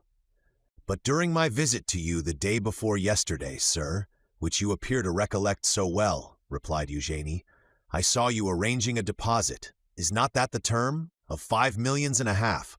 You even pointed it out to me in 2 drafts on the treasury, and you were astonished that so valuable a paper did not dazzle my eyes like lightning. Yes, but those 5 millions and a half are not mine, and are only a proof of the great confidence placed in me. My title of popular banker has gained me the confidence of charitable institutions, and the 5 millions and a half belong to them. At any other time I should not have hesitated to make use of them, but the great losses I have recently sustained are well known, and as I told you, my credit is rather shaken. That deposit may be at any moment withdrawn, and if I had employed it for another purpose, I should bring on me a disgraceful bankruptcy. I do not despise bankruptcies, believe me, but they must be those which enrich, not those which ruin. Now, if you marry M. Cavalcanti and I get the 3 millions, or even if it is thought I am going to get them, my credit will be restored, and my fortune, which for the last month or 2 has been swallowed up in gulfs which have been opened in my path by an inconceivable fatality, will revive. Do you understand me? Perfectly. You pledge me for 3 millions, do you not? The greater the amount, the more flattering it is to you. It gives you an idea of your value. Thank you. One word more, sir. Do you promise me to make what use you can of the report of the fortune M. Cavalcanti will bring without touching the money? This is no act of selfishness, but of delicacy. I am willing to help rebuild your fortune, but I will not be an accomplice in the ruin of others. But since I tell you, cried Danglars, that with these 3 million, do you expect to recover your position, sir, without touching those 3 million? I hope so, if the marriage should take place and confirm my credit. Shall you be able to pay M. Cavalcanti the 500,000 francs you promise for my dowry? He shall receive them on returning from the mayor's. Very well.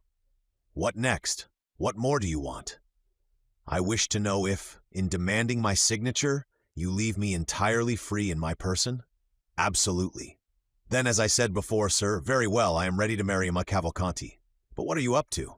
Ah, that is my affair. What advantage should I have over you, if knowing your secret I were to tell you mine? Danglars bit his lips. Then, said he, you are ready to pay the official visits, which are absolutely indispensable? Yes, replied Eugenie. And to sign the contract in 3 days? Yes. Then in my turn I also say, very well. Danglars pressed his daughter's hand in his. But extraordinary to relate, the father did not say, thank you, my child, nor did the daughter smile at her father. Is the conference ended? Asked Eugenie, rising. Danglars motioned that he had nothing more to say. 5 minutes afterwards, the piano resounded to the touch of Mademoiselle d'Armilly's fingers, and Mademoiselle Danglars was singing Brabantio's malediction on Desdemona. At the end of the piece, Etienne entered and announced to Eugenie that the horses were to the carriage, and that the Baroness was waiting for her to pay her visits. We have seen them at Villefort's. They proceeded then on their course. Chapter 96. The Contract. 3 days after the scene we have just described, namely towards 5 o'clock in the afternoon of the day fixed for the signature of the contract between Mademoiselle Eugenie Danglars and Andrea Cavalcanti, whom the banker persisted in calling Prince, a fresh breeze was stirring the leaves in the little garden in front of the Count of Monte Cristo's house, and the Count was preparing to go out. While his horses were impatiently pawing the ground, held in by the coachman, who had been seated a quarter of an hour on his box, the elegant phaeton with which we are familiar rapidly turned the angle of the entrance gate, and cast out on the doorsteps M. Andrea Cavalcanti, as decked up and gay as if he were going to marry a princess. He inquired after the Count with his usual familiarity, and ascending lightly to the first story, met him at the top of the stairs. The Count stopped on seeing the young man. As for Andrea, he was launched, and when he was once launched, nothing stopped him. "Ah, good morning, my dear Count," said he. "Ah, Andrea," said the latter with his half-jesting tone. "How do you do? Charmingly, as you see. I am come to talk to you about 1,000 things. But first tell me, were you going out or just returned?" "I was going out, sir." "Then, in order not to hinder you, I will get up with you if you please in your carriage, and Tom shall follow with my phaeton in tow." "No," said the Count with an imperceptible smile of contempt, for he had no wish to be seen in the young man's society. "No, I prefer listening to you here, my dear Andrea. We can chat better indoors, and there is no coachman to overhear our conversation." The Count returned to a small drawing-room on the first floor, sat down, and crossing his legs motioned to the young man to take a seat also. Andrea assumed his gayest manner. "You know, my dear Count," said he, "the ceremony is to take place this evening. At 9 o'clock the contract is to be signed at my father-in-law's." "Ah, indeed?" said Monte Cristo. "What, is it news to you? Has not Danglars informed you of the ceremony?" "Oh, yes," said the Count. "I received a letter from him yesterday, but I do not think the hour was mentioned. Possibly my father-in-law trusted to its general notoriety." "Well," said Monte Cristo, "you are fortunate, mes Cavalcanti. It is a most suitable alliance you are contracting, and Mademoiselle Danglars is a handsome girl." "Yes, indeed she is," replied Cavalcanti in a very modest tone. "Above all, she is very rich. At least I believe so," said Monte Cristo. "Very rich, do you think?" replied the young man. "Doubtless. It is said M. Danglars conceals at least half of his fortune."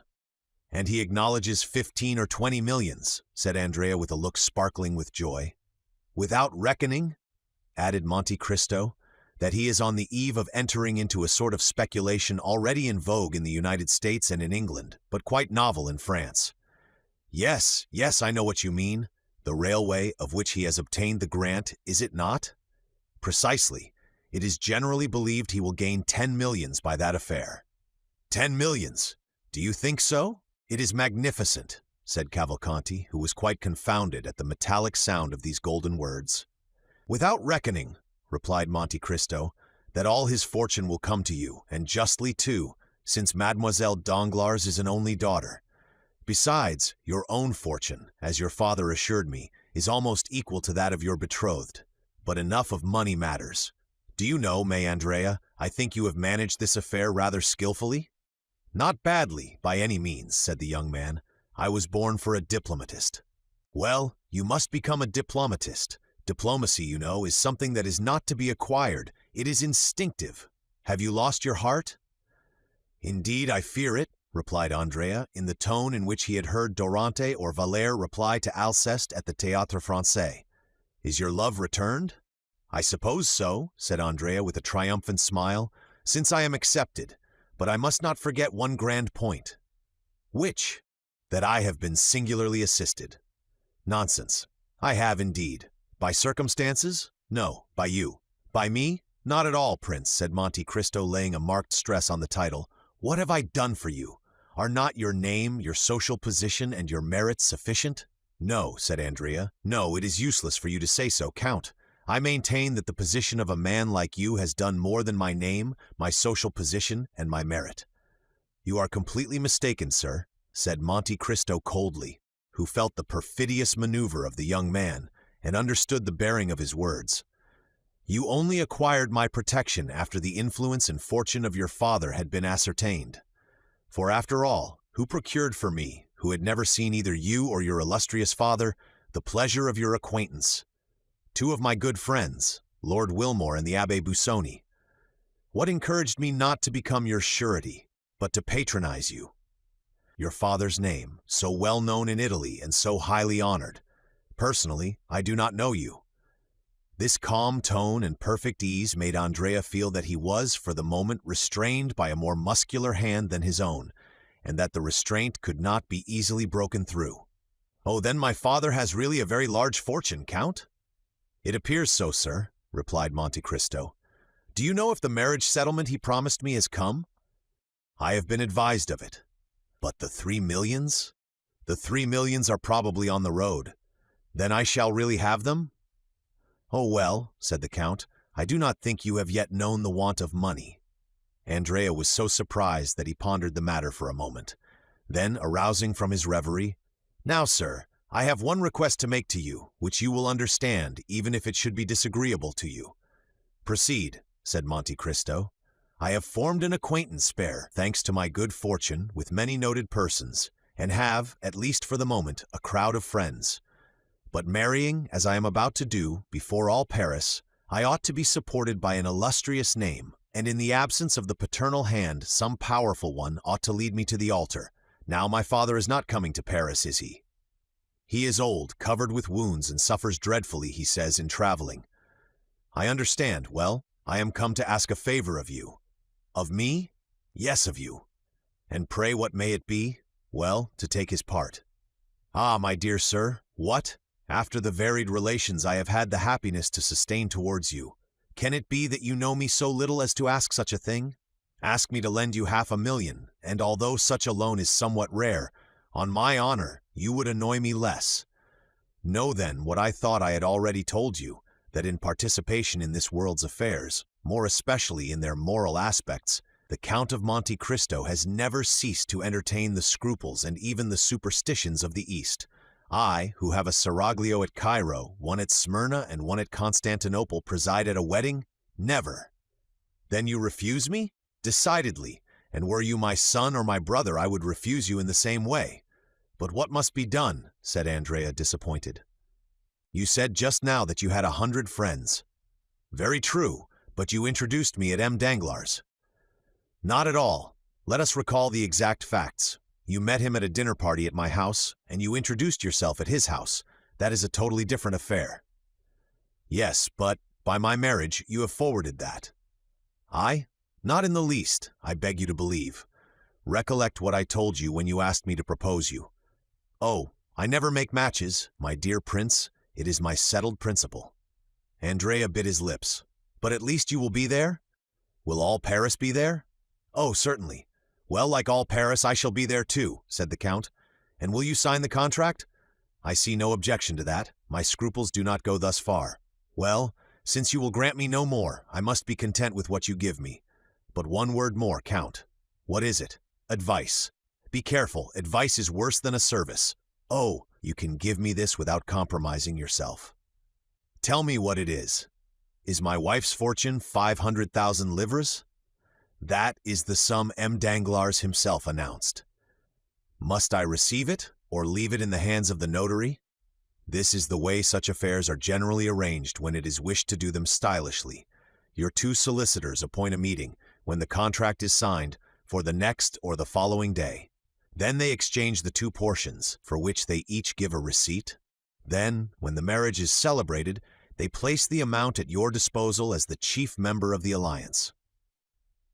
Because, said Andrea, with a certain ill-concealed uneasiness, I thought I heard my father-in-law say that he intended embarking our property in that famous railway affair of which you spoke just now. Well, replied Monte Cristo, it will be the way, everybody says, of trebling your fortune in 12 months. Baron Danglars is a good father, and knows how to calculate. In that case, said Andrea, everything is all right, excepting your refusal, which quite grieves me. You must attribute it only to natural scruples under similar circumstances. Well, said Andrea, let it be as you wish. This evening, then, at 9 o'clock. Adieu till then. Notwithstanding a slight resistance on the part of Monte Cristo, whose lips turned pale, but who preserved his ceremonious smile, Andrea seized the Count's hand, pressed it, jumped into his phaeton, and disappeared.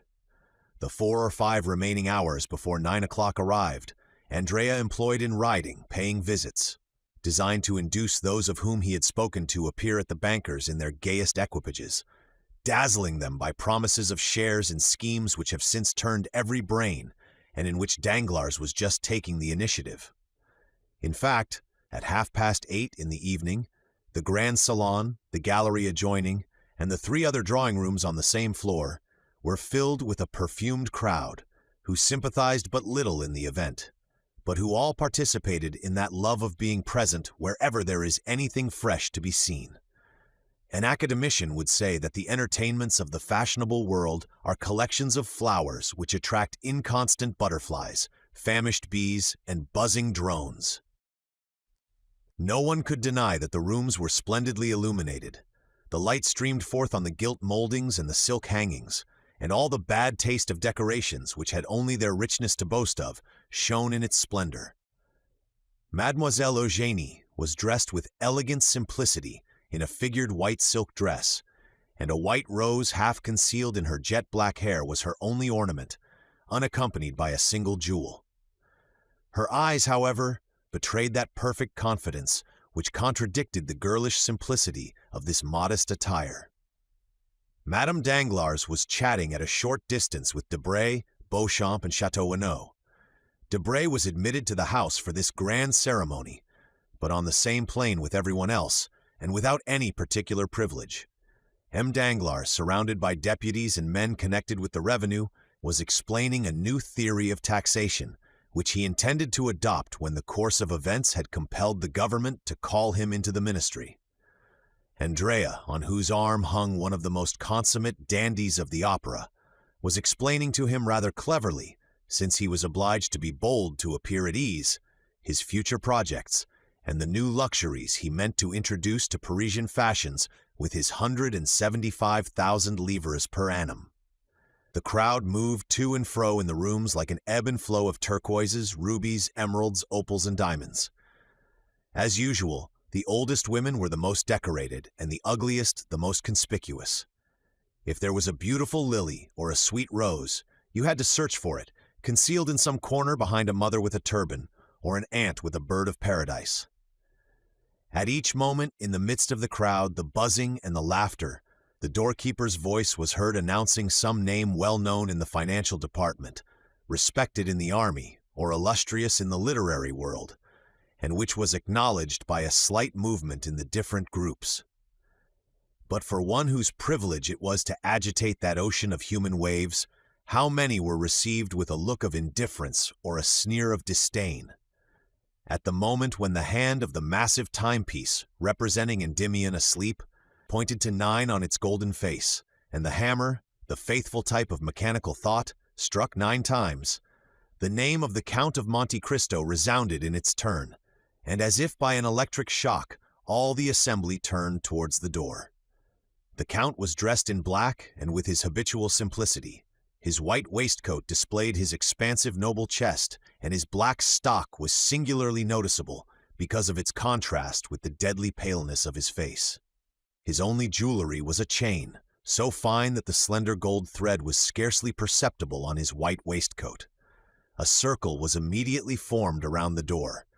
The Count perceived at one glance Madame Danglars at one end of the drawing-room, M. Danglars at the other, and Eugénie in front of him. He first advanced towards the Baroness, who was chatting with Madame de Villefort, who had come alone, Valentine being still an invalid, and without turning aside, so clear was the road left for him, he passed from the Baroness to Eugénie, whom he complimented in such rapid and measured terms that the proud artist was quite struck. Near her was Mademoiselle Louise d'Armilly, who thanked the Count for the letters of introduction he had so kindly given her for Italy, which she intended immediately to make use of. On leaving these ladies, he found himself with Danglars, who had advanced to meet him. Having accomplished these 3 social duties, Monte Cristo stopped, looking around him with that expression peculiar to a certain class, which seems to say, "I have done my duty, now let others do theirs." Andrea, who was in an adjoining room, had shared in the sensation caused by the arrival of Monte Cristo, and now came forward to pay his respects to the Count. He found him completely surrounded. All were eager to speak to him, as is always the case with those whose words are few and weighty. The solicitors arrived at this moment, and arranged their scrawled papers on the velvet cloth embroidered with gold, which covered the table prepared for the signature. It was a gilt table supported on lion's claws. One of the notaries sat down, the other remained standing. They were about to proceed to the reading of the contract, which half Paris assembled was to sign. All took their places, or rather the ladies formed a circle, while the gentlemen, more indifferent to the restraints of what Boileau calls the style énergique, commented on the feverish agitation of Andrea, on M. Danglars' riveted attention, Eugénie's composure, and the light and sprightly manner in which the Baroness treated this important affair.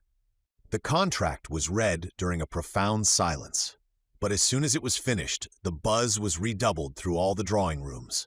The brilliant sums, the rolling millions which were to be at the command of the two young people, and which crowned the display of the wedding presents and the young lady's diamonds, which had been made in a room entirely appropriated for that purpose, had exercised to the full their delusions over the envious assembly. Mademoiselle Danglars' charms were heightened in the opinion of the young men, and for the moment seemed to outvie the sun in splendor.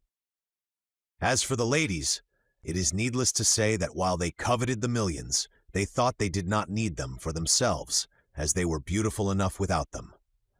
Andrea, surrounded by his friends, complimented, flattered, beginning to believe in the reality of his dream, was almost bewildered. The notary solemnly took the pen, flourished it above his head, and said, "Gentlemen, we are about to sign the contract." The Baron was to sign first, then the representative of M. Cavalcanti, Senior, then the Baroness, afterwards the future couple, as they are styled in the abominable phraseology of legal documents. The Baron took the pen and signed, then the representative. The Baroness approached, leaning on Madame de Villefort's arm. "My dear," said she as she took the pen, "is it not vexatious? An unexpected incident in the affair of murder and theft at the Count of Monte Cristo's, in which he nearly fell a victim, deprives us of the pleasure of seeing M." "Indeed?" said M. Danglars, in the same tone in which he would have said, "Oh, well, what do I care?" "As a matter of fact," said Monte Cristo, approaching, "I am much afraid that I am the involuntary cause of his absence." "What, you, Count?" said Madame Danglars, signing. "If you are, take care, for I shall never forgive you." Andrea pricked up his ears. "But it is not my fault, as I shall endeavor to prove." Everyone listened eagerly. Monte Cristo, who so rarely opened his lips, was about to speak. "You remember," said the Count, during the most profound silence, "that the unhappy wretch who came to rob me died at my house. The supposition is that he was stabbed by his accomplice on attempting to leave it." "Yes," said Danglars. "In order that his wounds might be examined, he was undressed, and his clothes were thrown into a corner, where the police picked them up, with the exception of the waistcoat, which they overlooked." Andrea turned pale and drew towards the door. He saw a cloud rising in the horizon, which appeared to forebode a coming storm. "Well, this waistcoat was discovered today, covered with blood and with a hole over the heart." The ladies screamed, and 2 or 3 prepared to faint. "It was brought to me. No one could guess what the dirty rag could be. I alone suspected that it was the waistcoat of the murdered man. My valet, in examining this mournful relic, felt a paper in the pocket and drew it out. It was a letter addressed to you, Baron." "To me?" cried Danglars. "Yes, indeed, to you. I succeeded in deciphering your name under the blood with which the letter was stained," replied Monte Cristo, amid the general outburst of amazement. "But," asked Madame Danglars, looking at her husband with uneasiness, "how could that prevent me de Villefort?" "In this simple way, madame," replied Monte Cristo. "The waistcoat and the letter were both what is termed circumstantial evidence. I therefore sent them to the king's attorney. You understand, my dear Baron, that legal methods are the safest in criminal cases. It was perhaps some plot against you." Andrea looked steadily at Monte Cristo and disappeared in the second drawing-room. "Possibly," said Danglars. "Was not this murdered man an old galley slave?" "Yes," replied the Count, "a felon named Caderousse." Danglars turned slightly pale. Andrea reached the anteroom beyond the little drawing-room. "But go on signing," said Monte Cristo. "I perceive that my story has caused a general emotion, and I beg to apologize to you, Baroness, and to Mademoiselle Danglars." The Baroness, who had signed, returned the pen to the notary. "Prince Cavalcanti," said the latter. "Prince Cavalcanti, where are you?" "Andrea, Andrea," repeated several young people, who were already on sufficiently intimate terms with him to call him by his Christian name. "Call the prince, inform him that it is his turn to sign," cried Danglars to one of the floor-keepers. But at the same instant the crowd of guests rushed in alarm into the principal salon, as if some frightful monster had entered the apartments. Quærens quem devorit. There was indeed reason to retreat, to be alarmed, and to scream. An officer was placing 2 soldiers at the door of each drawing-room, and was advancing towards Danglars, preceded by a commissary of police girded with his scarf. Madame Danglars uttered a scream and fainted. Danglars, who thought himself threatened, certain consciences are never calm. Danglars, even before his guests, showed a countenance of abject terror. "What is the matter, sir?" asked Monte Cristo, advancing to meet the commissioner. "Which of you gentlemen," asked the magistrate, without replying to the count, "answers to the name of Andrea Cavalcanti?" A cry of astonishment was heard from all parts of the room. They searched, they questioned. "But who then is Andrea Cavalcanti?" asked Danglars in amazement. "A galley slave, escaped from confinement at Toulon." "And what crime has he committed?" "He is accused," said the commissary with his inflexible voice, "of having assassinated the man named Caderousse, his former companion in prison, at the moment he was making his escape from the house of the Count of Monte Cristo." Monte Cristo cast a rapid glance around him. Andrea was gone. Chapter 97. The Departure for Belgium. A few minutes after the scene of confusion produced in the salons of M. Danglars by the unexpected appearance of the brigade of soldiers and by the disclosure which had followed, the mansion was deserted with as much rapidity as if a case of plague or of cholera morbus had broken out among the guests.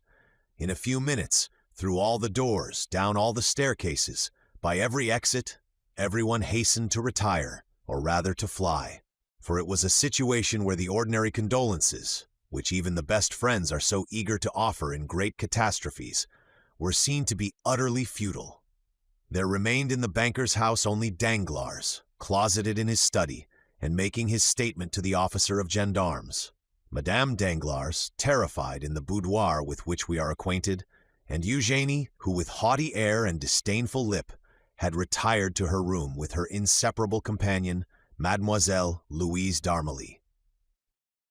As for the numerous servants, more numerous that evening than usual, for their number was augmented by cooks and butlers from the Café de Paris, venting on their employers their anger at what they termed the insult to which they had been subjected, they collected in groups in the hall, in the kitchens, or in their rooms, thinking very little of their duty, which was thus naturally interrupted. Of all this household, only two persons deserve our notice. These are Mademoiselle Eugénie Danglars and Mademoiselle Louise d'Armilly. The betrothed had retired, as we said, with haughty air, disdainful lip, and the demeanor of an outraged queen, followed by her companion, who was paler and more disturbed than herself. On reaching her room, Eugénie locked her door, while Louise fell on a chair. "Ah, what a dreadful thing," said the young musician. "Who would have suspected it? And Andrea Cavalcanti, a murderer, a galley slave escaped, a convict." An ironical smile curled the lip of Eugénie. "In truth, I was fated," said she. "I escaped the Morcerf only to fall into the Cavalcanti." "Oh, do not confound the two, Eugénie. Hold your tongue. The men are all infamous, and I am happy to be able now to do more than detest them. I despise them." "What shall we do?" asked Louise. "What shall we do? Yes. Why, the same we had intended doing 3 days since, set off. What? Although you are not now going to be married, you intend still? Listen, Louise, I hate this life of the fashionable world, always ordered, measured, ruled, like our music paper. What I have always wished for, desired, and coveted is the life of an artist, free and independent, relying only on my own resources, and accountable only to myself. Remain here? What for? That they may try, a month hence, to marry me again. And to whom? And Debray, perhaps, as it was once proposed. No, Louise, no, this evening's adventure will serve for my excuse. I did not seek one. I did not ask for one. God sends me this, and I hail it joyfully." "How strong and courageous you are," said the fair, frail girl to her brunette companion. "Did you not yet know me? Come, Louise, let us talk of our affairs. The post-chaise was happily bought 3 days since. Have you had it sent where we are to go for it?" "Yes. Our passport? Here it is." And Eugénie, with her usual precision, opened a printed paper and read, "Maximilian d'Armilly, 20s of age, profession, artist, hair black, eyes black, traveling with his sister." "Capital! How did you get this passport?" "When I went to ask Spauer de Monte Cristo for letters to the directors of the theaters at Rome and Naples, I expressed my fears of traveling as a woman. He perfectly understood them, and undertook to procure for me a man's passport. And 2 days after I received this, to which I have added with my own hand traveling with his sister. "Well," said Eugénie cheerfully, "we have then only to pack up our trunks. We shall start the evening of the signing of the contract, instead of the evening of the wedding. That is all. But consider the matter seriously, Eugénie." "Oh, I am done with considering. I am tired of hearing only of market reports, of the end of the month, of the rise and fall of Spanish funds, of Haitian bonds. Instead of that, Louise, do you understand? Air liberty, melody of birds, plains of Lombardy, Venetian canals, Roman palaces, the Bay of Naples. How much have we, Louise?" The young girl to whom this question was addressed drew from an inlaid secretaire a small portfolio with a lock, in which she counted 23 banknotes. 23,000 francs, said she. "And as much, at least, in pearls, diamonds, and jewels," said Eugénie. "We are rich. With 45,000 francs we can live like princesses for 2 years, and comfortably for 4. But before 6 months, you with your music and I with my voice, we shall double our capital. Come, you shall take charge of the money, I of the jewel box, so that if one of us had the misfortune to lose her treasure, the other would still have hers left. Now, the portmanteau, let us make haste, the portmanteau." "Stop," said Louise, going to listen at Madame Danglars' door. "What do you fear? That we may be discovered. The door is locked. They may tell us to open it. They may if they like, but we will not. You are a perfect Amazon, Eugénie." And the 2 young girls began to heap into a trunk all the things they thought they should require. "There now," said Eugénie. "While I change my costume, do you lock the portmanteau." Louise pressed with all the strength of her little hands on the top of the portmanteau. "But I cannot," said she. "I am not strong enough. Do you shut it?" "Ah, you do well to ask," said Eugénie, laughing. "I forgot that I was Hercules, and you only the pale Omphale." And the young girl, kneeling on the top, pressed the 2 parts of the portmanteau together, and Mademoiselle d'Armilly passed the bolt of the padlock through. When this was done, Eugénie opened a drawer, of which she kept the key, and took from it a wadded violet silk traveling cloak. "Here," said she, "you see I have thought of everything. With this cloak you will not be cold." "But you?" "Oh, I am never cold, you know. Besides, with these men's clothes, will you dress here?" "Certainly. Shall you have time?" "Do not be uneasy, you little coward. All our servants are busy discussing the grand affair. Besides, what is there astonishing when you think of the grief I ought to be in that I shut myself up? Tell me. No, truly, you comfort me. Come and help me." From the same drawer she took a man's complete costume, from the boots to the coat, and a provision of linen where there was nothing superfluous but every requisite. Then, with a promptitude which indicated that this was not the first time she had amused herself by adopting the garb of the opposite sex, Eugénie drew on the boots and pantaloons, tied her cravat, buttoned her waistcoat up to the throat, and put on a coat which admirably fitted her beautiful figure. "Oh, that is very good. Indeed, it is very good," said Louise, looking at her with admiration. "But that beautiful black hair, those magnificent braids which made all the ladies sigh with envy, will they go under a man's hat like the one I see down there?" "You shall see," said Eugénie, and with her left hand seizing the thick mass, which her long fingers could scarcely grasp, she took in her right hand a pair of long scissors, and soon the steel met through the rich and splendid hair, which fell in a cluster at her feet as she leaned back to keep it from her coat. Then she grasped the front hair, which she also cut off, without expressing the least regret. On the contrary, her eyes sparkled with greater pleasure than usual under her ebony eyebrows. "Oh, the magnificent hair!" said Louise with regret. "And am I not 100 times better thus?" cried Eugénie, smoothing the scattered curls of her hair, which had now quite a masculine appearance. "And do you not think me handsomer so?" "Oh, you are beautiful, always beautiful," cried Louise. "Now, where are you going?" "To Brussels, if you like. It is the nearest frontier. We can go to Brussels, Liège, Aix-la-Chapelle, then up the Rhine to Strasbourg. We will cross Switzerland and go down into Italy by the St. Gothard. Will that do?" "Yes. What are you looking at?" "I am looking at you. Indeed, you are adorable like that. One would say you were carrying me off." "And they would be right, pardieu." "Oh, I think you swore, Eugénie." And the 2 young girls, whom everyone might have thought plunged in grief, the one on her own account, the other from interest in her friend, burst out laughing, as they cleared away every visible trace of the disorder which had naturally accompanied the preparations for their escape. Then, having blown out the lights, the two fugitives, looking and listening eagerly with outstretched necks, opened the door of a dressing room which led by a side staircase down to the yard, Eugénie going first, and holding with one arm the portmanteau, which by the opposite handle Mademoiselle d'Armilly scarcely raised with both hands. The yard was empty. The clock was striking 12. The porter was not yet gone to bed.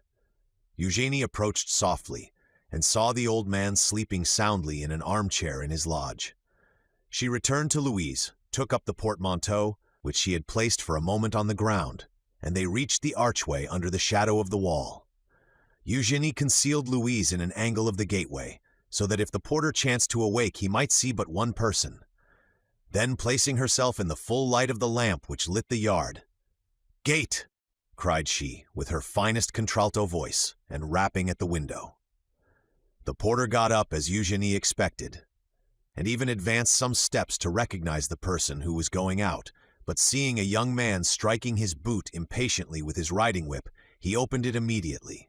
Louise slid through the half-open gate like a snake, and bounded lightly forward. Eugénie, apparently calm, although in all probability her heart beat somewhat faster than usual, went out in her turn. A porter was passing, and they gave him the portmanteau. Then the two young girls, having told him to take it to number 36, Rue de la Victoire, walked behind this man, whose presence comforted Louise. As for Eugénie, she was as strong as a Judith or a Delilah. They arrived at the appointed spot. Eugénie ordered the porter to put down the portmanteau, gave him some pieces of money, and having rapped at the shutter, sent him away. The shutter where Eugénie had rapped was that of a little laundress, who had been previously warned, and was not yet gone to bed. She opened the door. "Mademoiselle," said Eugénie, "let the porter get the post-chaise from the coach-house, and fetch some post-horses from the hotel. Here are 5 francs for his trouble." "Indeed," said Louise, "I admire you, and I could almost say respect you."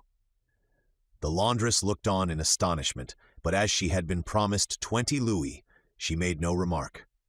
In a quarter of an hour the porter returned with a post-boy and horses, which were harnessed and put in the post-chaise in a minute, while the porter fastened the portmanteau on with the assistance of a cord and strap. "Here is the passport," said the postilion. "Which way are we going, young gentleman?" "To Fontainebleau," replied Eugénie with an almost masculine voice. "What do you say?" said Louise. "I am giving them the slip," said Eugénie. "This woman to whom we have given 20 louis may betray us for 40. We will soon alter our direction." And the young girl jumped into the britska, which was admirably arranged for sleeping in, without scarcely touching the step. "You are always right," said the music teacher, seating herself by the side of her friend. A quarter of an hour afterwards the postilion, having been put in the right road, passed with a crack of his whip through the gateway of the Barrière Saint-Martin. "Ah!" said Louise, breathing freely. "Here we are out of Paris." "Yes, my dear, the abduction is an accomplished fact," replied Eugénie. "Yes, and without violence," said Louise. "I shall bring that forward as an extenuating circumstance," replied Eugénie. These words were lost in the noise which the carriage made in rolling over the pavement of La Villette. And Danglars no longer had a daughter. Chapter 98. The Bell and Bottle Tavern. And now let us leave Mademoiselle Danglars and her friend pursuing their way to Brussels, and return to poor Andrea Cavalcanti, so inopportunely interrupted in his rise to fortune. Notwithstanding his youth, Master Andrea was a very skillful and intelligent boy. We have seen that on the first rumor which reached the salon, he had gradually approached the door, and crossing 2 or 3 rooms at last disappeared. But we have forgotten to mention one circumstance, which nevertheless ought not to be omitted. In one of the rooms he crossed, the trousseau of the bride-elect was on exhibition. There were caskets of diamonds, cashmere shawls, Valenciennes lace, English veils, and in fact all the tempting things, the bare mention of which makes the hearts of young girls bound with joy, and which is called the corbeille. Now, in passing through this room, Andrea proved himself not only to be clever and intelligent, but also provident, for he helped himself to the most valuable of the ornaments before him. Furnished with this plunder, Andrea leaped with a lighter heart from the window, intending to slip through the hands of the gendarmes. Tall and well-proportioned as an ancient gladiator, and muscular as a Spartan, he walked for a quarter of an hour without knowing where to direct his steps, actuated by the sole idea of getting away from the spot, where if he lingered, he knew that he would surely be taken. Having passed through the Rue de Mont Blanc, guided by the instinct which leads thieves always to take the safest path, he found himself at the end of the Rue Lafayette. There he stopped, breathless and panting. He was quite alone. On one side was the vast wilderness of the Saint-Lazare, on the other, Paris enshrouded in darkness. "Am I to be captured?" he cried. "No, not if I can use more activity than my enemies. My safety is now a mere question of speed." At this moment he saw a cab at the top of the Faubourg Poissonnière. The dull driver, smoking his pipe, was plodding along toward the limits of the Faubourg Saint-Denis, where no doubt he ordinarily had his station. "Ho, friend," said Benedetto. "What do you want, sir?" asked the driver. "Is your horse tired?" "Tired? Oh yes, tired enough. He has done nothing the whole of this blessed day. 4 wretched fares and 20 sous over, making in all 7 francs, are all that I have earned, and I ought to take 10 to the owner." "Will you add these 20 francs to the 7 you have?" "With pleasure, sir. 20 francs are not to be despised. Tell me what I am to do for this." "A very easy thing, if your horse isn't tired. I tell you he'll go like the wind. Only tell me which way to drive." "Towards the Louvres." "Ah, I know the way. You get good sweetened rum over there." "Exactly so. I merely wish to overtake one of my friends with whom I am going to hunt tomorrow at Chapelle-en-Serval. He should have waited for me here with a cabriolet till 11:30. It is 12, and tired of waiting, he must have gone on. It is likely. Well, will you try and overtake him?" "Nothing I should like better. If you do not overtake him before we reach Bourget, you shall have 20 francs. If not before Louvres, 30. "And if we do overtake him?" 40, said Andrea after a moment's hesitation, at the end of which he remembered that he might safely promise. "That's all right," said the man. "Hop in, and we're off. Who au plat?" Andrea got into the cab, which passed rapidly through the Faubourg Saint-Denis, along the Faubourg Saint-Martin, crossed the barrier, and threaded its way through the interminable Villette. They never overtook the chimerical friend, yet Andrea frequently inquired of people on foot whom he passed and at the inns which were not yet closed, for a green cabriolet and bay horse, and as there are a great many cabriolets to be seen on the road to the Low Countries, and as 9/10 of them are green, the inquiries increased at every step. Everyone had just seen it pass. It was only 500, 200, 100 steps in advance. At length they reached it, but it was not the friend. Once the cab was also passed by a calash rapidly whirled along by 2 post-horses. "Ah," said Cavalcanti to himself, "if I only had that Britska, those 2 good post-horses, and above all the passport that carries them on." And he sighed deeply. The calash contained Mademoiselle Danglars and Mademoiselle d'Armilly. "Hurry, hurry," said Andrea. "We must overtake him soon." And the poor horse resumed the desperate gallop it had kept up since leaving the barrier, and arrived steaming at Louvres. "Certainly," said Andrea, "I shall not overtake my friend, but I shall kill your horse. Therefore I had better stop. Here are 30 francs. I will sleep at the Cheval Rouge, and will secure a place in the first coach. Good night, friend."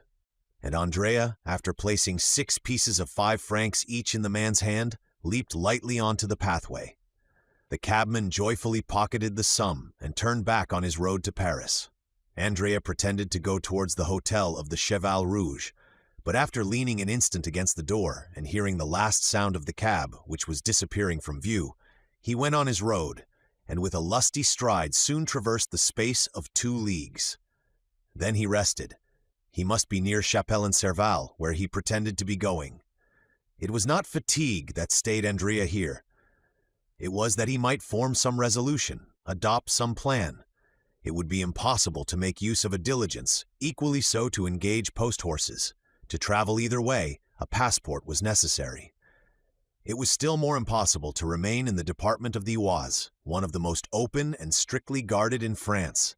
This was quite out of the question, especially to a man like Andrea, perfectly conversant with criminal matters. He sat down by the side of the moat, buried his face in his hands, and reflected.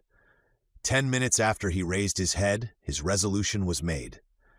He threw some dust over the topcoat, which he had found time to unhook from the antechamber and button over his ball costume, and going to Chapelle-en-Serval, he knocked loudly at the door of the only inn in the place. The host opened. "My friend," said Andrea, "I was coming from Mortefontaine to Senlis, when my horse, which is a troublesome creature, stumbled and threw me. I must reach Compiègne tonight, or I shall cause deep anxiety to my family. Could you let me hire a horse of you?" An innkeeper has always a horse to let, whether it be good or bad. The host called the stable boy, and ordered him to saddle Leblanc. Then he awoke his son, a child of 7 years, whom he ordered to ride before the gentleman and bring back the horse. Andrea gave the innkeeper 20 francs, and in taking them from his pocket dropped a visiting card. This belonged to one of his friends at the Café de Paris, so that the innkeeper, picking it up after Andrea had left, was convinced that he had let his horse to the Count of Mauléon, 25 Rue Saint-Dominique, that being the name and address on the card. Leblanc was not a fast animal, but he kept up an easy, steady pace. In 3 hours and a half, Andrea had traversed the 9 leagues which separated him from Compiègne, and 4 o'clock struck as he reached the place where the coaches stop. There is an excellent tavern at Compiègne, well remembered by those who have ever been there.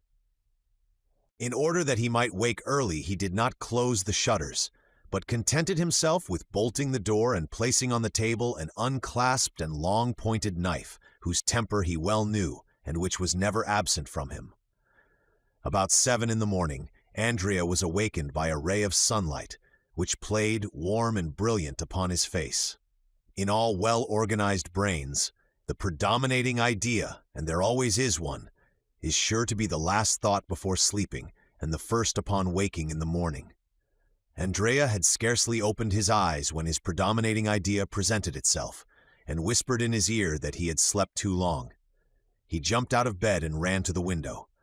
A gendarme was crossing the court. A gendarme is one of the most striking objects in the world, even to a man void of uneasiness. But for one who has a timid conscience, and with good cause too, the yellow, blue, and white uniform is really very alarming. "Why is that gendarme there?" asked Andrea of himself. Then, all at once, he replied, with that logic which the reader has, doubtless, remarked in him, "There is nothing astonishing in seeing a gendarme at an inn. Instead of being astonished, let me dress myself." And the youth dressed himself with a facility his valet de chambre had failed to rob him of during the 2 months of fashionable life he had led in Paris. "Now then," said Andrea, while dressing himself, "I'll wait till he leaves, and then I'll slip away." And, saying this, Andrea, who had now put on his boots and cravat, stole gently to the window, and a second time lifted up the muslin curtain. Not only was the first gendarme still there, but the young man now perceived a second yellow, blue, and white uniform at the foot of the staircase, the only one by which he could descend, while a third, on horseback, holding a musket in his fist, was posted as a sentinel at the great street door, which alone afforded the means of egress. The appearance of the third gendarme settled the matter, for a crowd of curious loungers was extended before him, effectually blocking the entrance to the hotel.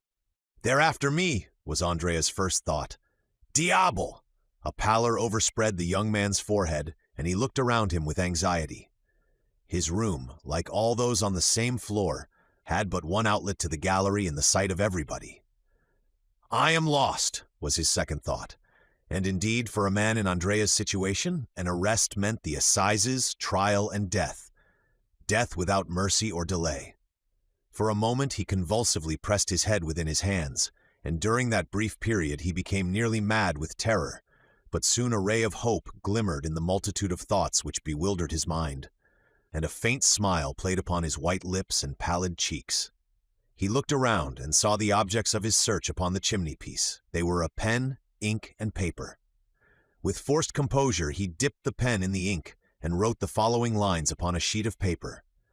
"I have no money to pay my bill, but I am not a dishonest man. I leave behind me as a pledge this pin, worth 10 times the amount. I shall be excused for leaving at daybreak, for I was ashamed." He then drew the pin from his cravat and placed it on the paper. This done, instead of leaving the door fastened, he drew back the bolts and even placed the door ajar, as though he had left the room, forgetting to close it, and slipping into the chimney like a man accustomed to that kind of gymnastic exercise, after replacing the chimney board, which represented Achilles with Diademia, and effacing the very marks of his feet upon the ashes. He commenced climbing the hollow tunnel, which afforded him the only means of escape left.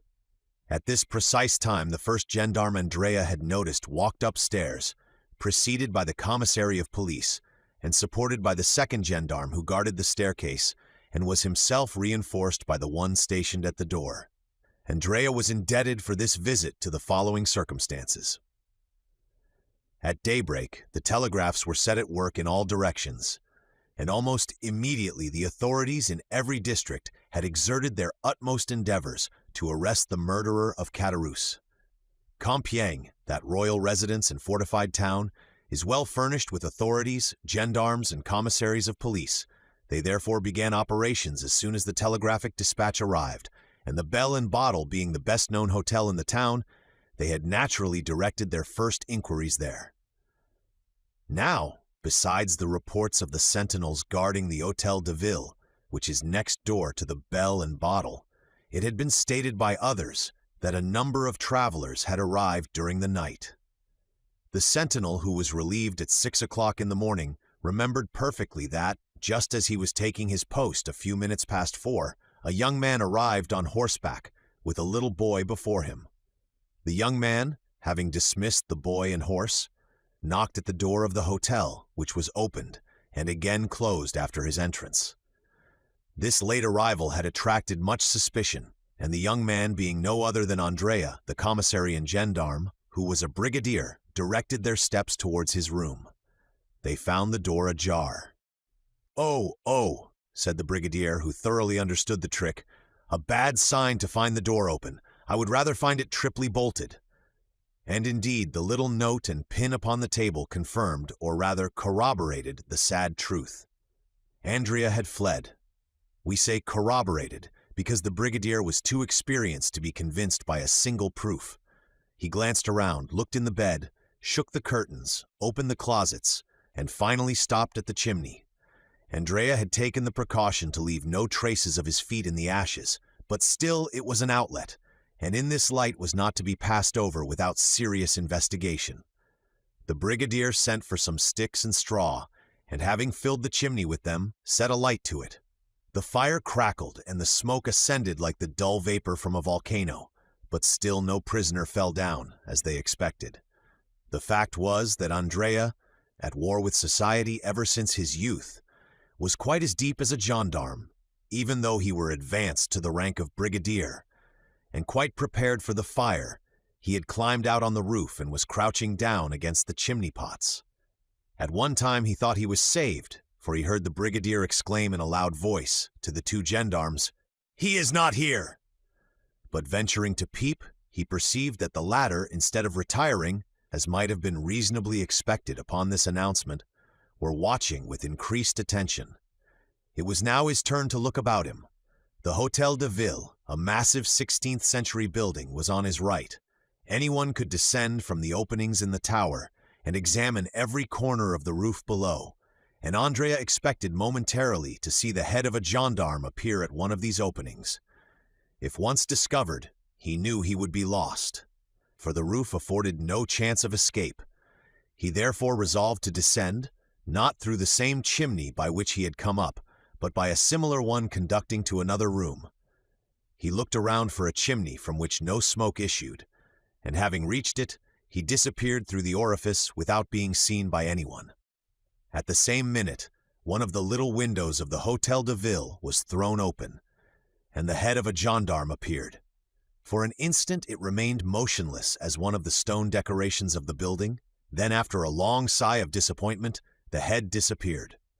The brigadier, calm and dignified as the law he represented, passed through the crowd without answering the 1,000 questions addressed to him, and re-entered the hotel. "Well?" asked the two gendarmes. "Well, my boys," said the brigadier, "the brigand must really have escaped early this morning. but we will send to the Villers-Cotterêts and Noyon roads and search the forest when we shall catch him, no doubt." The honorable functionary had scarcely expressed himself thus in that intonation which is peculiar to brigadiers of the gendarmerie, when a loud scream, accompanied by the violent ringing of a bell, resounded through the court of the hotel. "Ah, what is that?" cried the brigadier. "Some traveler seems impatient," said the host. "What number was it that rang?" "Number 3. "Run, waiter!"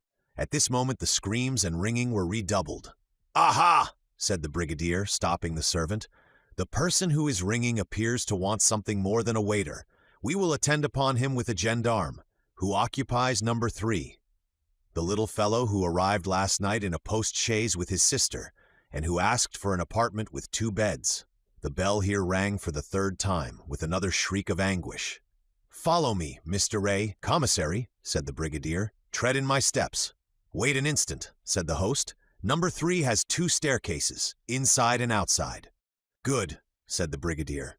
"I will take charge of the inside one. Are the carbines loaded?" "Yes, brigadier." "Well, you guard the exterior, and if he attempts to fly, fire upon him. He must be a great criminal, from what the telegraph says." The brigadier, followed by the commissary, disappeared by the inside staircase, accompanied by the noise which his assertions respecting Andrea had excited in the crowd. This is what had happened. Andrea had very cleverly managed to descend 2/3 of the chimney, but then his foot slipped, and notwithstanding his endeavors, he came into the room with more speed and noise than he intended. It would have signified little had the room been empty, but unfortunately it was occupied. 2 ladies, sleeping in one bed, were awakened by the noise, and fixing their eyes upon the spot whence the sound proceeded, they saw a man. One of these ladies, the fair one, uttered those terrible shrieks which resounded through the house, while the other, rushing to the bell-rope, rang with all her strength. Andrea, as we can see, was surrounded by misfortune. "For pity's sake," he cried, pale and bewildered, without seeing whom he was addressing, "for pity's sake, do not call assistance. Save me. I will not harm you." "Andrea the murderer!" cried one of the ladies. "Eugénie, Mademoiselle Danglars!" exclaimed Andrea, stupefied. "Help! Help!" cried Mademoiselle d'Armilly, taking the bell from her companion's hand and ringing it yet more violently. "Save me, I am pursued!" said Andrea, clasping his hands. "For pity, for mercy's sake, do not deliver me up." "It is too late, they are coming," said Eugénie. "Well, conceal me somewhere. You can say you were needlessly alarmed. You can turn their suspicions and save my life." The 2 ladies, pressing closely to one another, and drawing the bedclothes tightly around them, remained silent to this supplicating voice, repugnance and fear taking possession of their minds. "Well, be it so," at length said Eugénie. "Return by the same road you came, and we will say nothing about you, unhappy wretch."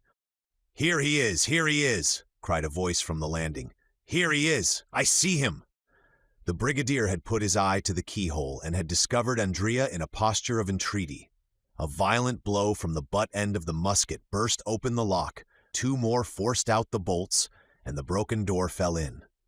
Andrea ran to the other door leading to the gallery, ready to rush out, but he was stopped short, and he stood with his body a little thrown back, pale, and with the useless knife in his clenched hand. "Fly, then!" cried Mademoiselle d'Armilly, whose pity returned as her fears diminished. "Fly, or kill yourself," said Eugénie, in a tone which a Vestal in the amphitheater would have used, when urging the victorious gladiator to finish his vanquished adversary. Andrea shuddered and looked on the young girl with an expression which proved how little he understood such ferocious honor. "Kill myself," he cried, throwing down his knife. "Why should I do so?" "Why, you said," answered Mademoiselle Danglars, "that you would be condemned to die like the worst criminals." "Bah," said Cavalcanti, crossing his arms. "One has friends." The brigadier advanced to him, sword in hand. "Come, come," said Andrea. "Sheathe your sword, my fine fellow.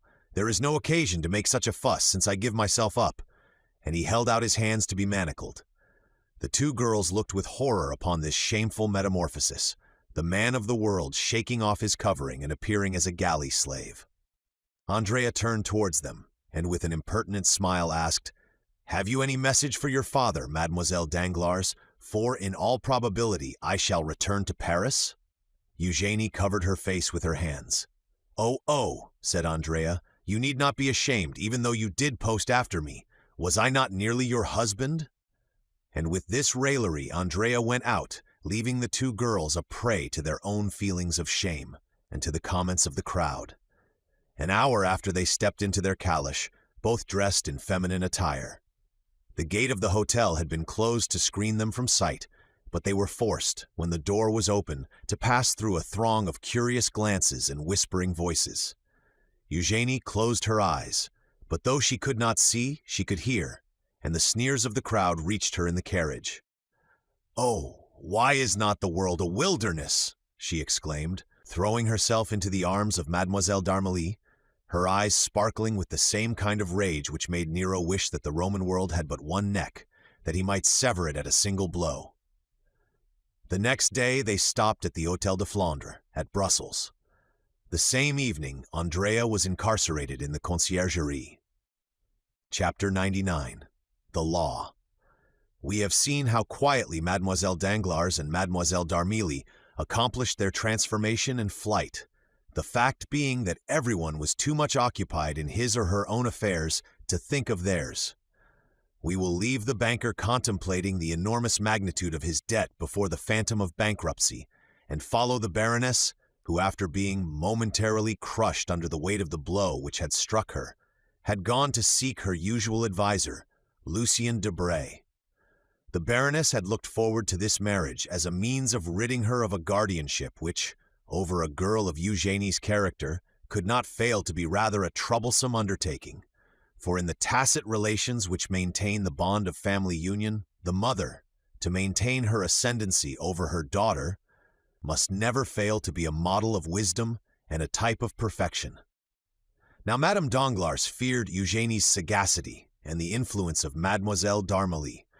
She had frequently observed the contemptuous expression with which her daughter looked upon Debray, an expression which seemed to imply that she understood all her mother's amorous and pecuniary relationships with the intimate secretary.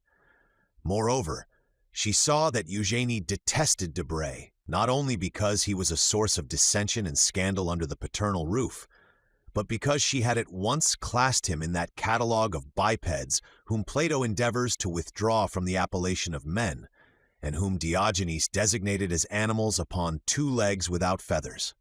Unfortunately, in this world of ours, each person views things through a certain medium, and so is prevented from seeing in the same light as others, and Madame Danglars, therefore, very much regretted that the marriage of Eugenie had not taken place, not only because the match was good and likely to ensure the happiness of her child, but because it would also set her at liberty.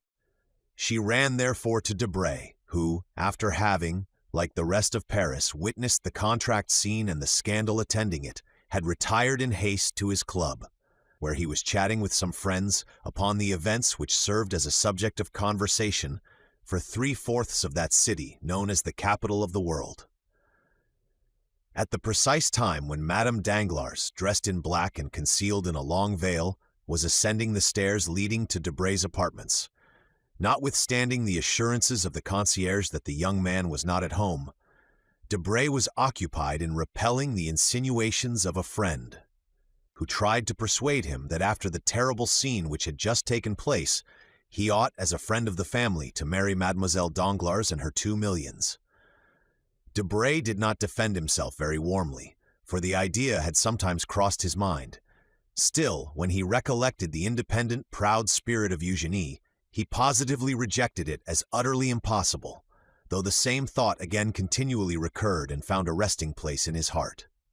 Tea, play, and the conversation, which had become interesting during the discussion of such serious affairs, lasted till 1 o'clock in the morning. Meanwhile, Madame Danglars, veiled and uneasy, awaited the return of Debray in the little green room, seated between 2 baskets of flowers, which she had that morning sent, and which, it must be confessed, Debray had himself arranged and watered with so much care that his absence was half excused in the eyes of the poor woman. At 20 minutes to 12, Madame Danglars, tired of waiting, returned home. Women of a certain grade are like prosperous grisettes in one respect: they seldom return home after 12 o'clock. The Baroness returned to the hotel with as much caution as Eugenie used in leaving it. She ran lightly upstairs, and with an aching heart entered her apartment, contiguous, as we know, to that of Eugenie. She was fearful of exciting any remark, and believed firmly in her daughter's innocence and fidelity to the paternal roof. She listened at Eugenie's door, and hearing no sound tried to enter, but the bolts were in place. Madame Danglars then concluded that the young girl had been overcome with the terrible excitement of the evening, and had gone to bed and to sleep. She called the maid and questioned her. "Mademoiselle Eugenie," said the maid, "retired to her apartment with Mademoiselle d'Armilly. They then took tea together, after which they desired me to leave, saying that they needed me no longer." Since then the maid had been below, and like everyone else, she thought the young ladies were in their own room. Madame Danglars, therefore, went to bed without a shadow of suspicion, and began to muse over the recent events. In proportion as her memory became clearer, the occurrences of the evening were revealed in their true light. What she had taken for confusion was a tumult. What she had regarded as something distressing was in reality a disgrace. And then the Baroness remembered that she had felt no pity for poor Mercedes, who had been afflicted with as severe a blow through her husband and son. "Eugenie," she said to herself, "is lost, and so are we. The affair, as it will be reported, will cover us with shame, for in a society such as ours, satire inflicts a painful and incurable wound. How fortunate that Eugenie is possessed of that strange character which has so often made me tremble." And her glance was turned towards heaven, where a mysterious providence disposes all things, and out of a fault, nay, even a vice, sometimes produces a blessing. And then her thoughts, cleaving through space like a bird in the air, rested on Cavalcanti. This Andrea was a wretch, a robber, an assassin, and yet his manners showed the effects of a sort of education, if not a complete one. He had been presented to the world with the appearance of an immense fortune, supported by an honorable name. How could she extricate herself from this labyrinth? To whom would she apply to help her out of this painful situation? Debray, to whom she had run, with the first instinct of a woman towards the man she loves, and who yet betrays her. Debray could but give her advice. She must apply to someone more powerful than he. The Baroness then thought of N. de Villefort. It was Mems de Villefort who had remorselessly brought misfortune into her family, as though they had been strangers. But no, on reflection, the procureur was not a merciless man, and it was not the magistrate, slave to his duties, but the friend, the loyal friend, who roughly but firmly cut into the very core of the corruption. It was not the executioner, but the surgeon, who wished to withdraw the honor of Danglars from ignominious association with the disgraced young man they had presented to the world as their son-in-law. And since Villefort, the friend of Danglars, had acted in this way, no one could suppose that he had been previously acquainted with, or had lent himself to, any of Andrea's intrigues. Villefort's conduct, therefore, upon reflection, appeared to the Baroness as if shaped for their mutual advantage. But the inflexibility of the procureur should stop there. She would see him the next day, and if she could not make him fail in his duties as a magistrate, she would at least obtain all the indulgence he could allow. She would invoke the past, recall old recollections. She would supplicate him by the remembrance of guilty, yet happy days. De Villefort would stifle the affair. He had only to turn his eyes on one side and allow Andrea to fly, and follow up the crime under that shadow of guilt called contempt of court. And after this reasoning, she slept easily. At 9 o'clock next morning she arose, and without ringing for her maid or giving the least sign of her activity, she dressed herself in the same simple style as on the previous night. Then running downstairs, she left the hotel, walked to the Rue de Provence, called a cab, and drove to Villefort's house. For the last month, this wretched house had presented the gloomy appearance of a lazaretto infected with the plague. Some of the apartments were closed within and without. The shutters were only opened to admit a minute's air, showing the scared face of a footman, and immediately afterwards the window would be closed, like a gravestone falling on a sepulchre, and the neighbors would say to each other in a low voice, "Will there be another funeral today at the procureur's house?" Madame Danglars involuntarily shuddered at the desolate aspect of the mansion. Descending from the cab, she approached the door with trembling knees and rang the bell. 3 times did the bell ring with a dull, heavy sound, seeming to participate in the general sadness before the concierge appeared and peeped through the door, which he opened just wide enough to allow his words to be heard. He saw a lady, a fashionable, elegantly dressed lady, and yet the door remained almost closed. "Do you intend opening the door?" said the Baroness. "First, madame, who are you? Who am I? You know me well enough." "We no longer know anyone, madame." "You must be mad, my friend," said the Baroness. "Where do you come from?" "Oh, this is too much. Madame, these are my orders. Excuse me, your name?" "The Baroness Danglars." "You have seen me 20 times." "Possibly, madame. And now, what do you want?" "Oh, how extraordinary. I shall complain to Ms. de Villefort of the impertinence of his servants." "Madame, this is precaution, not impertinence. No one enters here without an order from d'Avrigny or without speaking to the procureur." "Well, I have business with the procureur." "Is it pressing business?" "You can imagine so, since I have not even brought my carriage out yet. But enough of this. Here is my card. Take it to your master." "Madame will await my return?" "Yes, go." The concierge closed the door, leaving Madame Danglars in the street. She had not long to wait. Directly afterwards, the door was opened wide enough to admit her, and when she had passed through, it was again shut. Without losing sight of her for an instant, the concierge took a whistle from his pocket as soon as they entered the court and blew it. The valet de chambre appeared on the doorsteps. "You will excuse this poor fellow, madame," he said as he preceded the Baroness, "but his orders are precise, and Ms. de Villefort begged me to tell you that he could not act otherwise." In the court showing his merchandise was a tradesman who had been admitted with the same precautions. The Baroness ascended the steps. She felt herself strongly infected with the sadness which seemed to magnify her own, and still guided by the valet de chambre, who never lost sight of her for an instant, she was introduced to the magistrate's study. Preoccupied as Madame Danglars had been with the object of her visit, the treatment she had received from these underlings appeared to her so insulting that she began by complaining of it. But Villefort, raising his head, bowed down by grief, looked up at her with so sad a smile that her complaints died upon her lips. "Forgive my servants," he said, "for a terror I cannot blame them for. From being suspected, they have become suspicious." Madame Danglars had often heard of the terror to which the magistrate alluded, but without the evidence of her own eyesight, she could never have believed that the sentiment had been carried so far. "You too, then, are unhappy?" she said. "Yes, madame," replied the magistrate. "Then you pity me." "Sincerely, madame." "And you understand what brings me here? You wish to speak to me about the circumstance which has just happened?" "Yes, sir." "A fearful misfortune." "You mean a mischance?" "A mischance?" repeated the Baroness. "Alas, madame," said the procureur with his imperturbable calmness of manner, "I consider those alone misfortunes which are irreparable." "And do you suppose this will be forgotten?"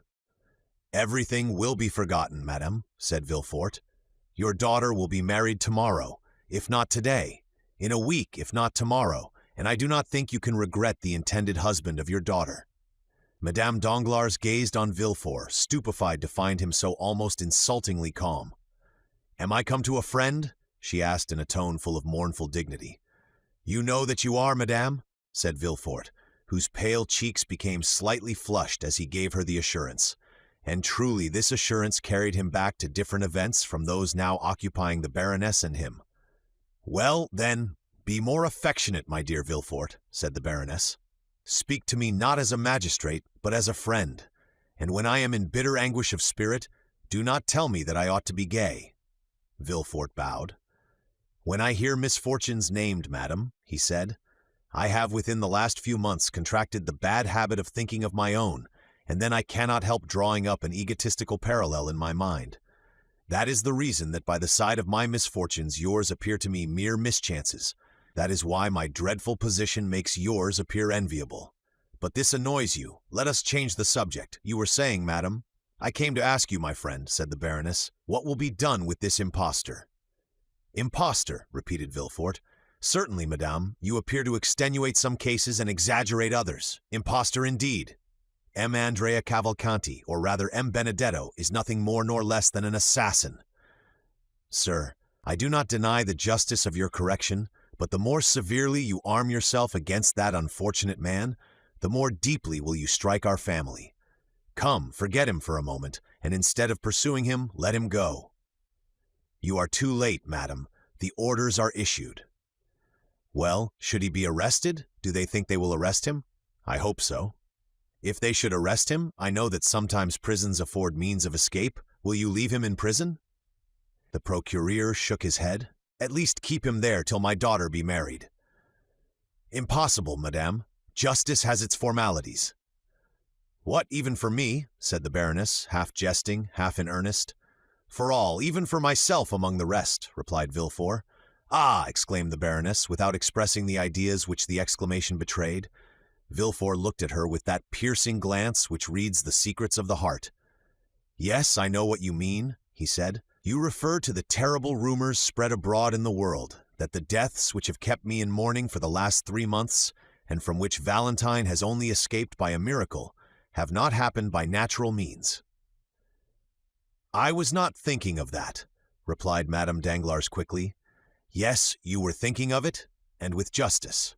You could not help thinking of it, and saying to yourself, you, who pursue crime so vindictively, answer now, why are there unpunished crimes in your dwelling?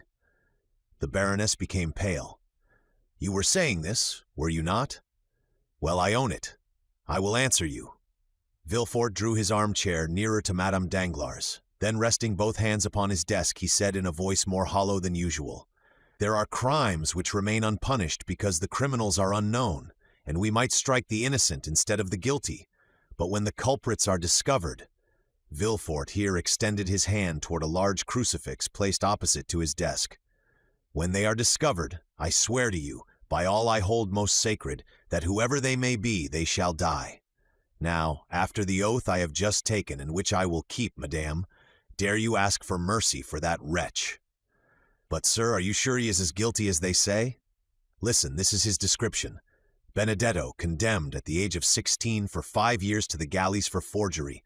He promised well, as you see, first a runaway, then an assassin. And who is this wretch? Who can tell? A vagabond, a Corsican. Has no one owned him? No one. His parents are unknown. But who was the man who brought him from Lucca? Another rascal like himself, perhaps his accomplice. The Baroness clasped her hands. Villefort, she exclaimed in her softest and most captivating manner. For heaven's sake, madame, said Villefort with a firmness of expression not altogether free from harshness. For heaven's sake, do not ask pardon of me for a guilty wretch. What am I? The law. Has the law any eyes to witness your grief? Has the law ears to be melted by your sweet voice? Has the law a memory for all those soft recollections you endeavor to recall? No, madame, the law has commanded, and when it commands it strikes.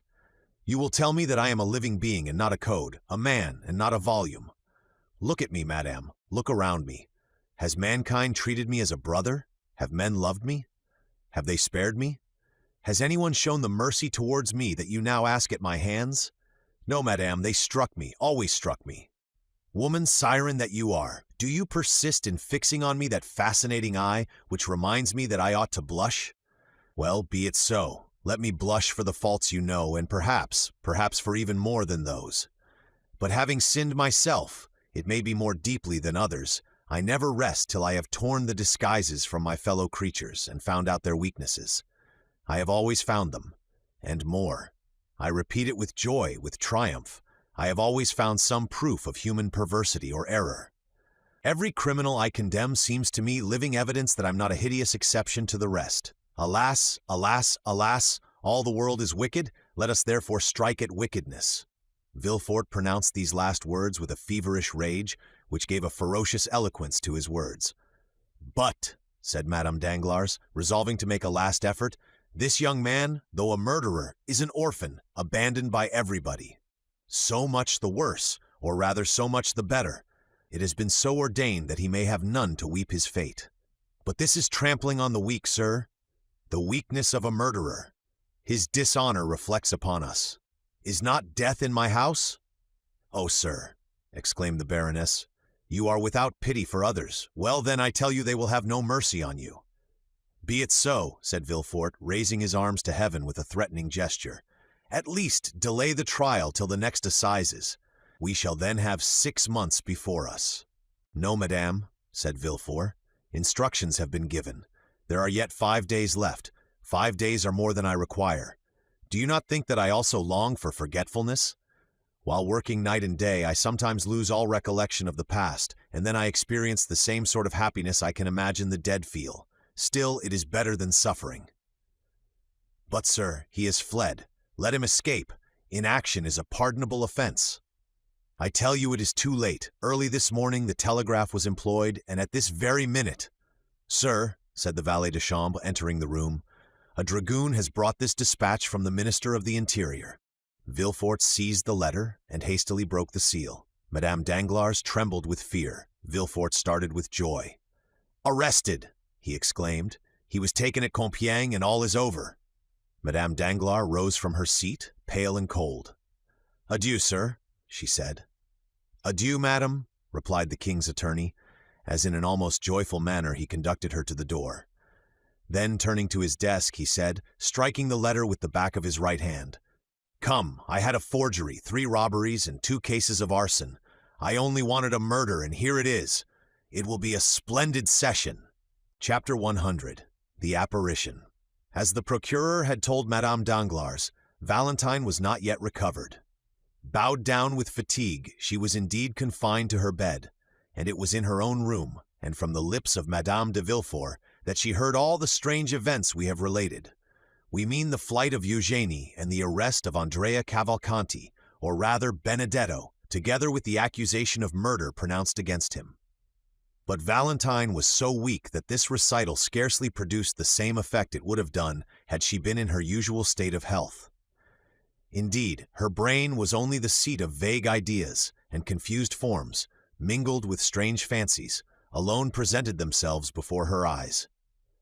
During the daytime, Valentine's perceptions remained tolerably clear, owing to the constant presence of M. Noirtier, who caused himself to be carried to his granddaughter's room, and watched her with his paternal tenderness.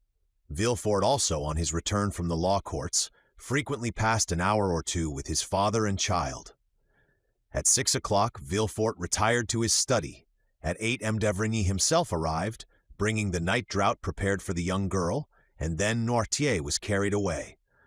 A nurse of the doctor's choice succeeded them, and never left till about 10 or 11 o'clock, when Valentine was asleep.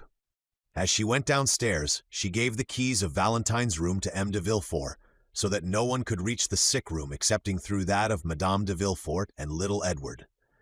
Every morning, Morrel called on Noirtier to receive news of Valentine, and, extraordinary as it seemed, each day found him less uneasy. Certainly, though Valentine still labored under dreadful nervous excitement, she was better, and moreover, Monte Cristo had told him when, half distracted, he had rushed to the Count's house, that if she were not dead in 2 hours she would be saved. Now 4 days had elapsed, and Valentine still lived. The nervous excitement of which we speak pursued Valentine even in her sleep, or rather in that state of somnolence which succeeded her waking hours. It was then in the silence of night, in the dim light shed from the alabaster lamp on the chimney-piece, that she saw the shadows pass and repass which hover over the bed of sickness, and fan the fever with their trembling wings. First, she fancied she saw her stepmother threatening her. Then Morrel stretched his arms towards her. Sometimes mere strangers, like the Count of Monte Cristo, came to visit her. Even the very furniture, in these moments of delirium, seemed to move, and this state lasted till about 3 o'clock in the morning, when a deep, heavy slumber overcame the young girl, from which she did not awake till daylight. On the evening of the day on which Valentine had learned of the flight of Eugénie and the arrest of Benedetto, Villefort having retired as well as Noirtier and d'Avrigny, her thoughts wandered in a confused maze, alternately reviewing her own situation and the events she had just heard. 11 o'clock had struck.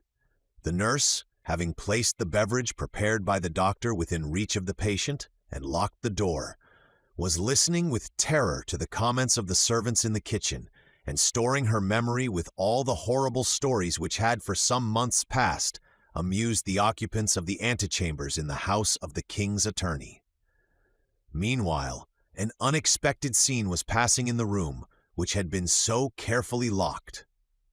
10 minutes had elapsed since the nurse had left. Valentine, who for the last hour had been suffering from the fever which returned nightly, incapable of controlling her ideas, was forced to yield to the excitement which exhausted itself in producing and reproducing a succession and recurrence of the same fancies and images. The night lamp threw out countless rays, each resolving itself into some strange form to her disordered imagination, when suddenly, by its flickering light, Valentine thought she saw the door of her library, which was in the recess by the chimney-piece, open slowly, though she in vain listened for the sound of the hinges on which it turned. At any other time, Valentine would have seized the silken bell-pull and summoned assistance, but nothing astonished her in her present situation. Her reason told her that all the visions she beheld were but the children of her imagination, and the conviction was strengthened by the fact that in the morning no traces remained of the nocturnal phantoms, who disappeared with the coming of daylight. From behind the door, a human figure appeared, but the girl was too familiar with such apparitions to be alarmed, and therefore only stared, hoping to recognize Morrel. The figure advanced towards the bed and appeared to listen with profound attention. At this moment, a ray of light glanced across the face of the midnight visitor. "It is not he," she murmured, and waited in the assurance that this was but a dream, for the man to disappear or assume some other form. Still, she felt her pulse, and finding it throb violently, she remembered that the best method of dispelling such illusions was to drink, for a draught of the beverage prepared by the doctor to allay her fever seemed to cause a reaction of the brain, and for a short time she suffered less. Valentine therefore reached her hand towards the glass, but as soon as her trembling arm left the bed, the apparition advanced more quickly towards her, and approached the young girl so closely that she fancied she heard his breath, and felt the pressure of his hand. This time the illusion, or rather the reality, surpassed anything Valentine had before experienced. She began to believe herself really alive and awake, and the belief that her reason was this time not deceived made her shudder. The pressure she felt was evidently intended to arrest her arm, and she slowly withdrew it. Then the figure, from whom she could not detach her eyes, and who appeared more protecting than menacing, took the glass, and walking towards the nightlight held it up, as if to test its transparency. This did not seem sufficient. The man, or rather the ghost, for he trod so softly that no sound was heard, then poured out about a spoonful into the glass, and drank it. Valentine witnessed this scene with a sentiment of stupefaction. Every minute she had expected that it would vanish and give place to another vision, but the man, instead of dissolving like a shadow, again approached her and said in an agitated voice, "Now you may drink." Valentine shuddered. It was the first time one of these visions had ever addressed her in a living voice, and she was about to utter an exclamation. The man placed his finger on her lips. "The Count of Monte Cristo," she murmured. It was easy to see that no doubt now remained in the young girl's mind as to the reality of the scene. Her eyes started with terror, her hands trembled, and she rapidly drew the bedclothes closer to her. Still, the presence of Monte Cristo at such an hour, his mysterious, fanciful, and extraordinary entrance into her room through the wall, might well seem impossibilities to her shattered reason. "Do not call anyone. Do not be alarmed," said the Count. "Do not let a shade of suspicion or uneasiness remain in your breast. The man standing before you, Valentine, for this time it is no ghost, is nothing more than the tenderest father and the most respectful friend you could dream of." Valentine could not reply. The voice which indicated the real presence of a being in the room alarmed her so much that she feared to utter a syllable. Still the expression of her eyes seemed to inquire, "If your intentions are pure, why are you here?"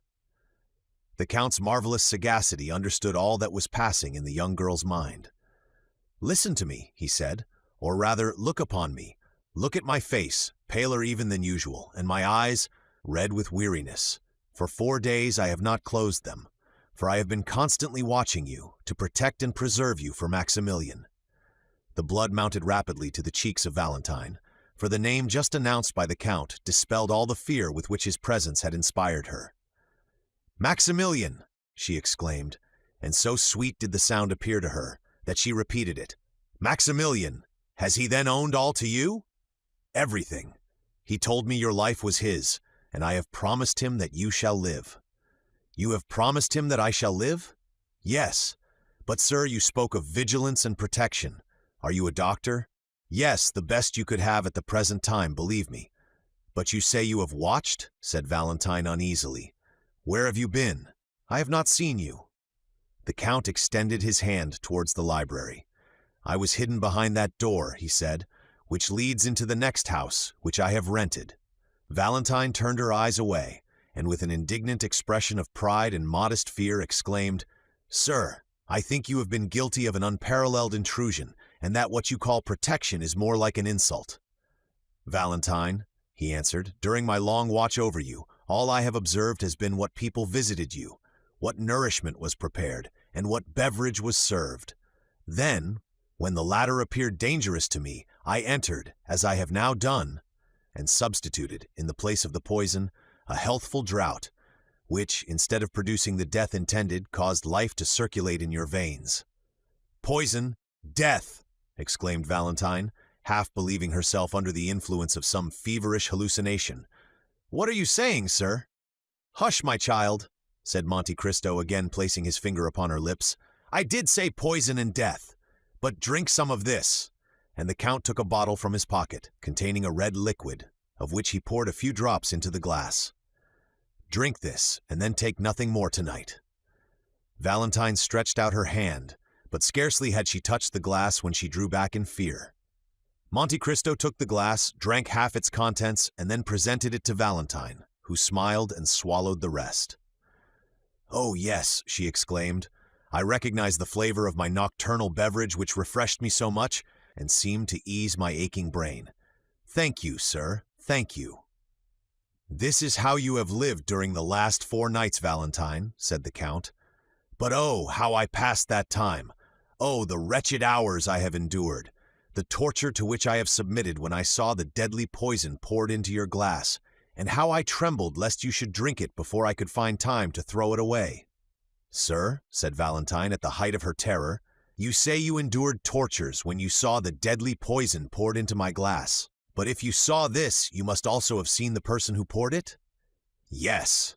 Valentine raised herself in bed and drew over her chest, which appeared whiter than snow, the embroidered cambric, still moist with the cold dews of delirium, to which were now added those of terror. "You saw the person?" repeated the young girl. "Yes," repeated the Count. "What you tell me is horrible, sir." "You wish to make me believe something too dreadful. What? Attempt to murder me in my father's house, in my room, on my bed of sickness? Oh, leave me, sir. You are tempting me. You make me doubt the goodness of Providence. It is impossible. It cannot be." "Are you the first that this hand has stricken? Have you not seen Mess de Saint-Méran, Madame de Saint-Méran, Barrois, all fall?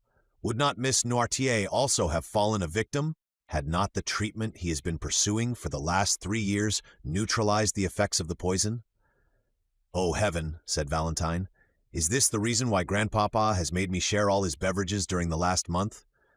And have they all tasted of a slightly bitter flavor, like that of dried orange peel?" "Oh, yes, yes." "Then that explains all," said Monte Cristo. "Your grandfather knows, then, that a poisoner lives here. Perhaps he even suspects the person. He has been fortifying you, his beloved child, against the fatal effects of the poison, which has failed because your system was already impregnated with it. But even this would have availed little against a more deadly medium of death employed 4 days ago, which is generally but too fatal. But who then is this assassin, this murderer? Let me also ask you a question. Have you never seen anyone enter your room at night?" "Oh, yes, I have frequently seen shadows pass close to me, approach and disappear, but I took them for visions raised by my feverish imagination, and indeed when you entered I thought I was under the influence of delirium." "Then you do not know who it is that attempts your life?" "No," said Valentine. "Who could desire my death?" "You shall know it now, then," said Monte Cristo, listening. "How do you mean?" said Valentine, looking anxiously around. "Because you are not feverish or delirious tonight, but thoroughly awake. Midnight is striking, which is the hour murderers choose." "Oh, heavens!" exclaimed Valentine, wiping off the drops which ran down her forehead. Midnight struck slowly and sadly. Every hour seemed to strike with leaden weight upon the heart of the poor girl. "Valentine," said the Count, "summon up all your courage. Still the beatings of your heart. Do not let a sound escape you, and feign to be asleep. Then you will see." Valentine seized the Count's hand. "I think I hear a noise," she said. "Leave me." "Goodbye, for the present," replied the Count, walking upon tiptoe towards the library door, and smiling with an expression so sad and paternal that the young girl's heart was filled with gratitude. Before closing the door, he turned around once more and said, "Not a movement, not a word. Let them think you asleep, or perhaps you may be killed before I have the power of helping you." And with this fearful injunction, the Count disappeared through the door, which noiselessly closed after him.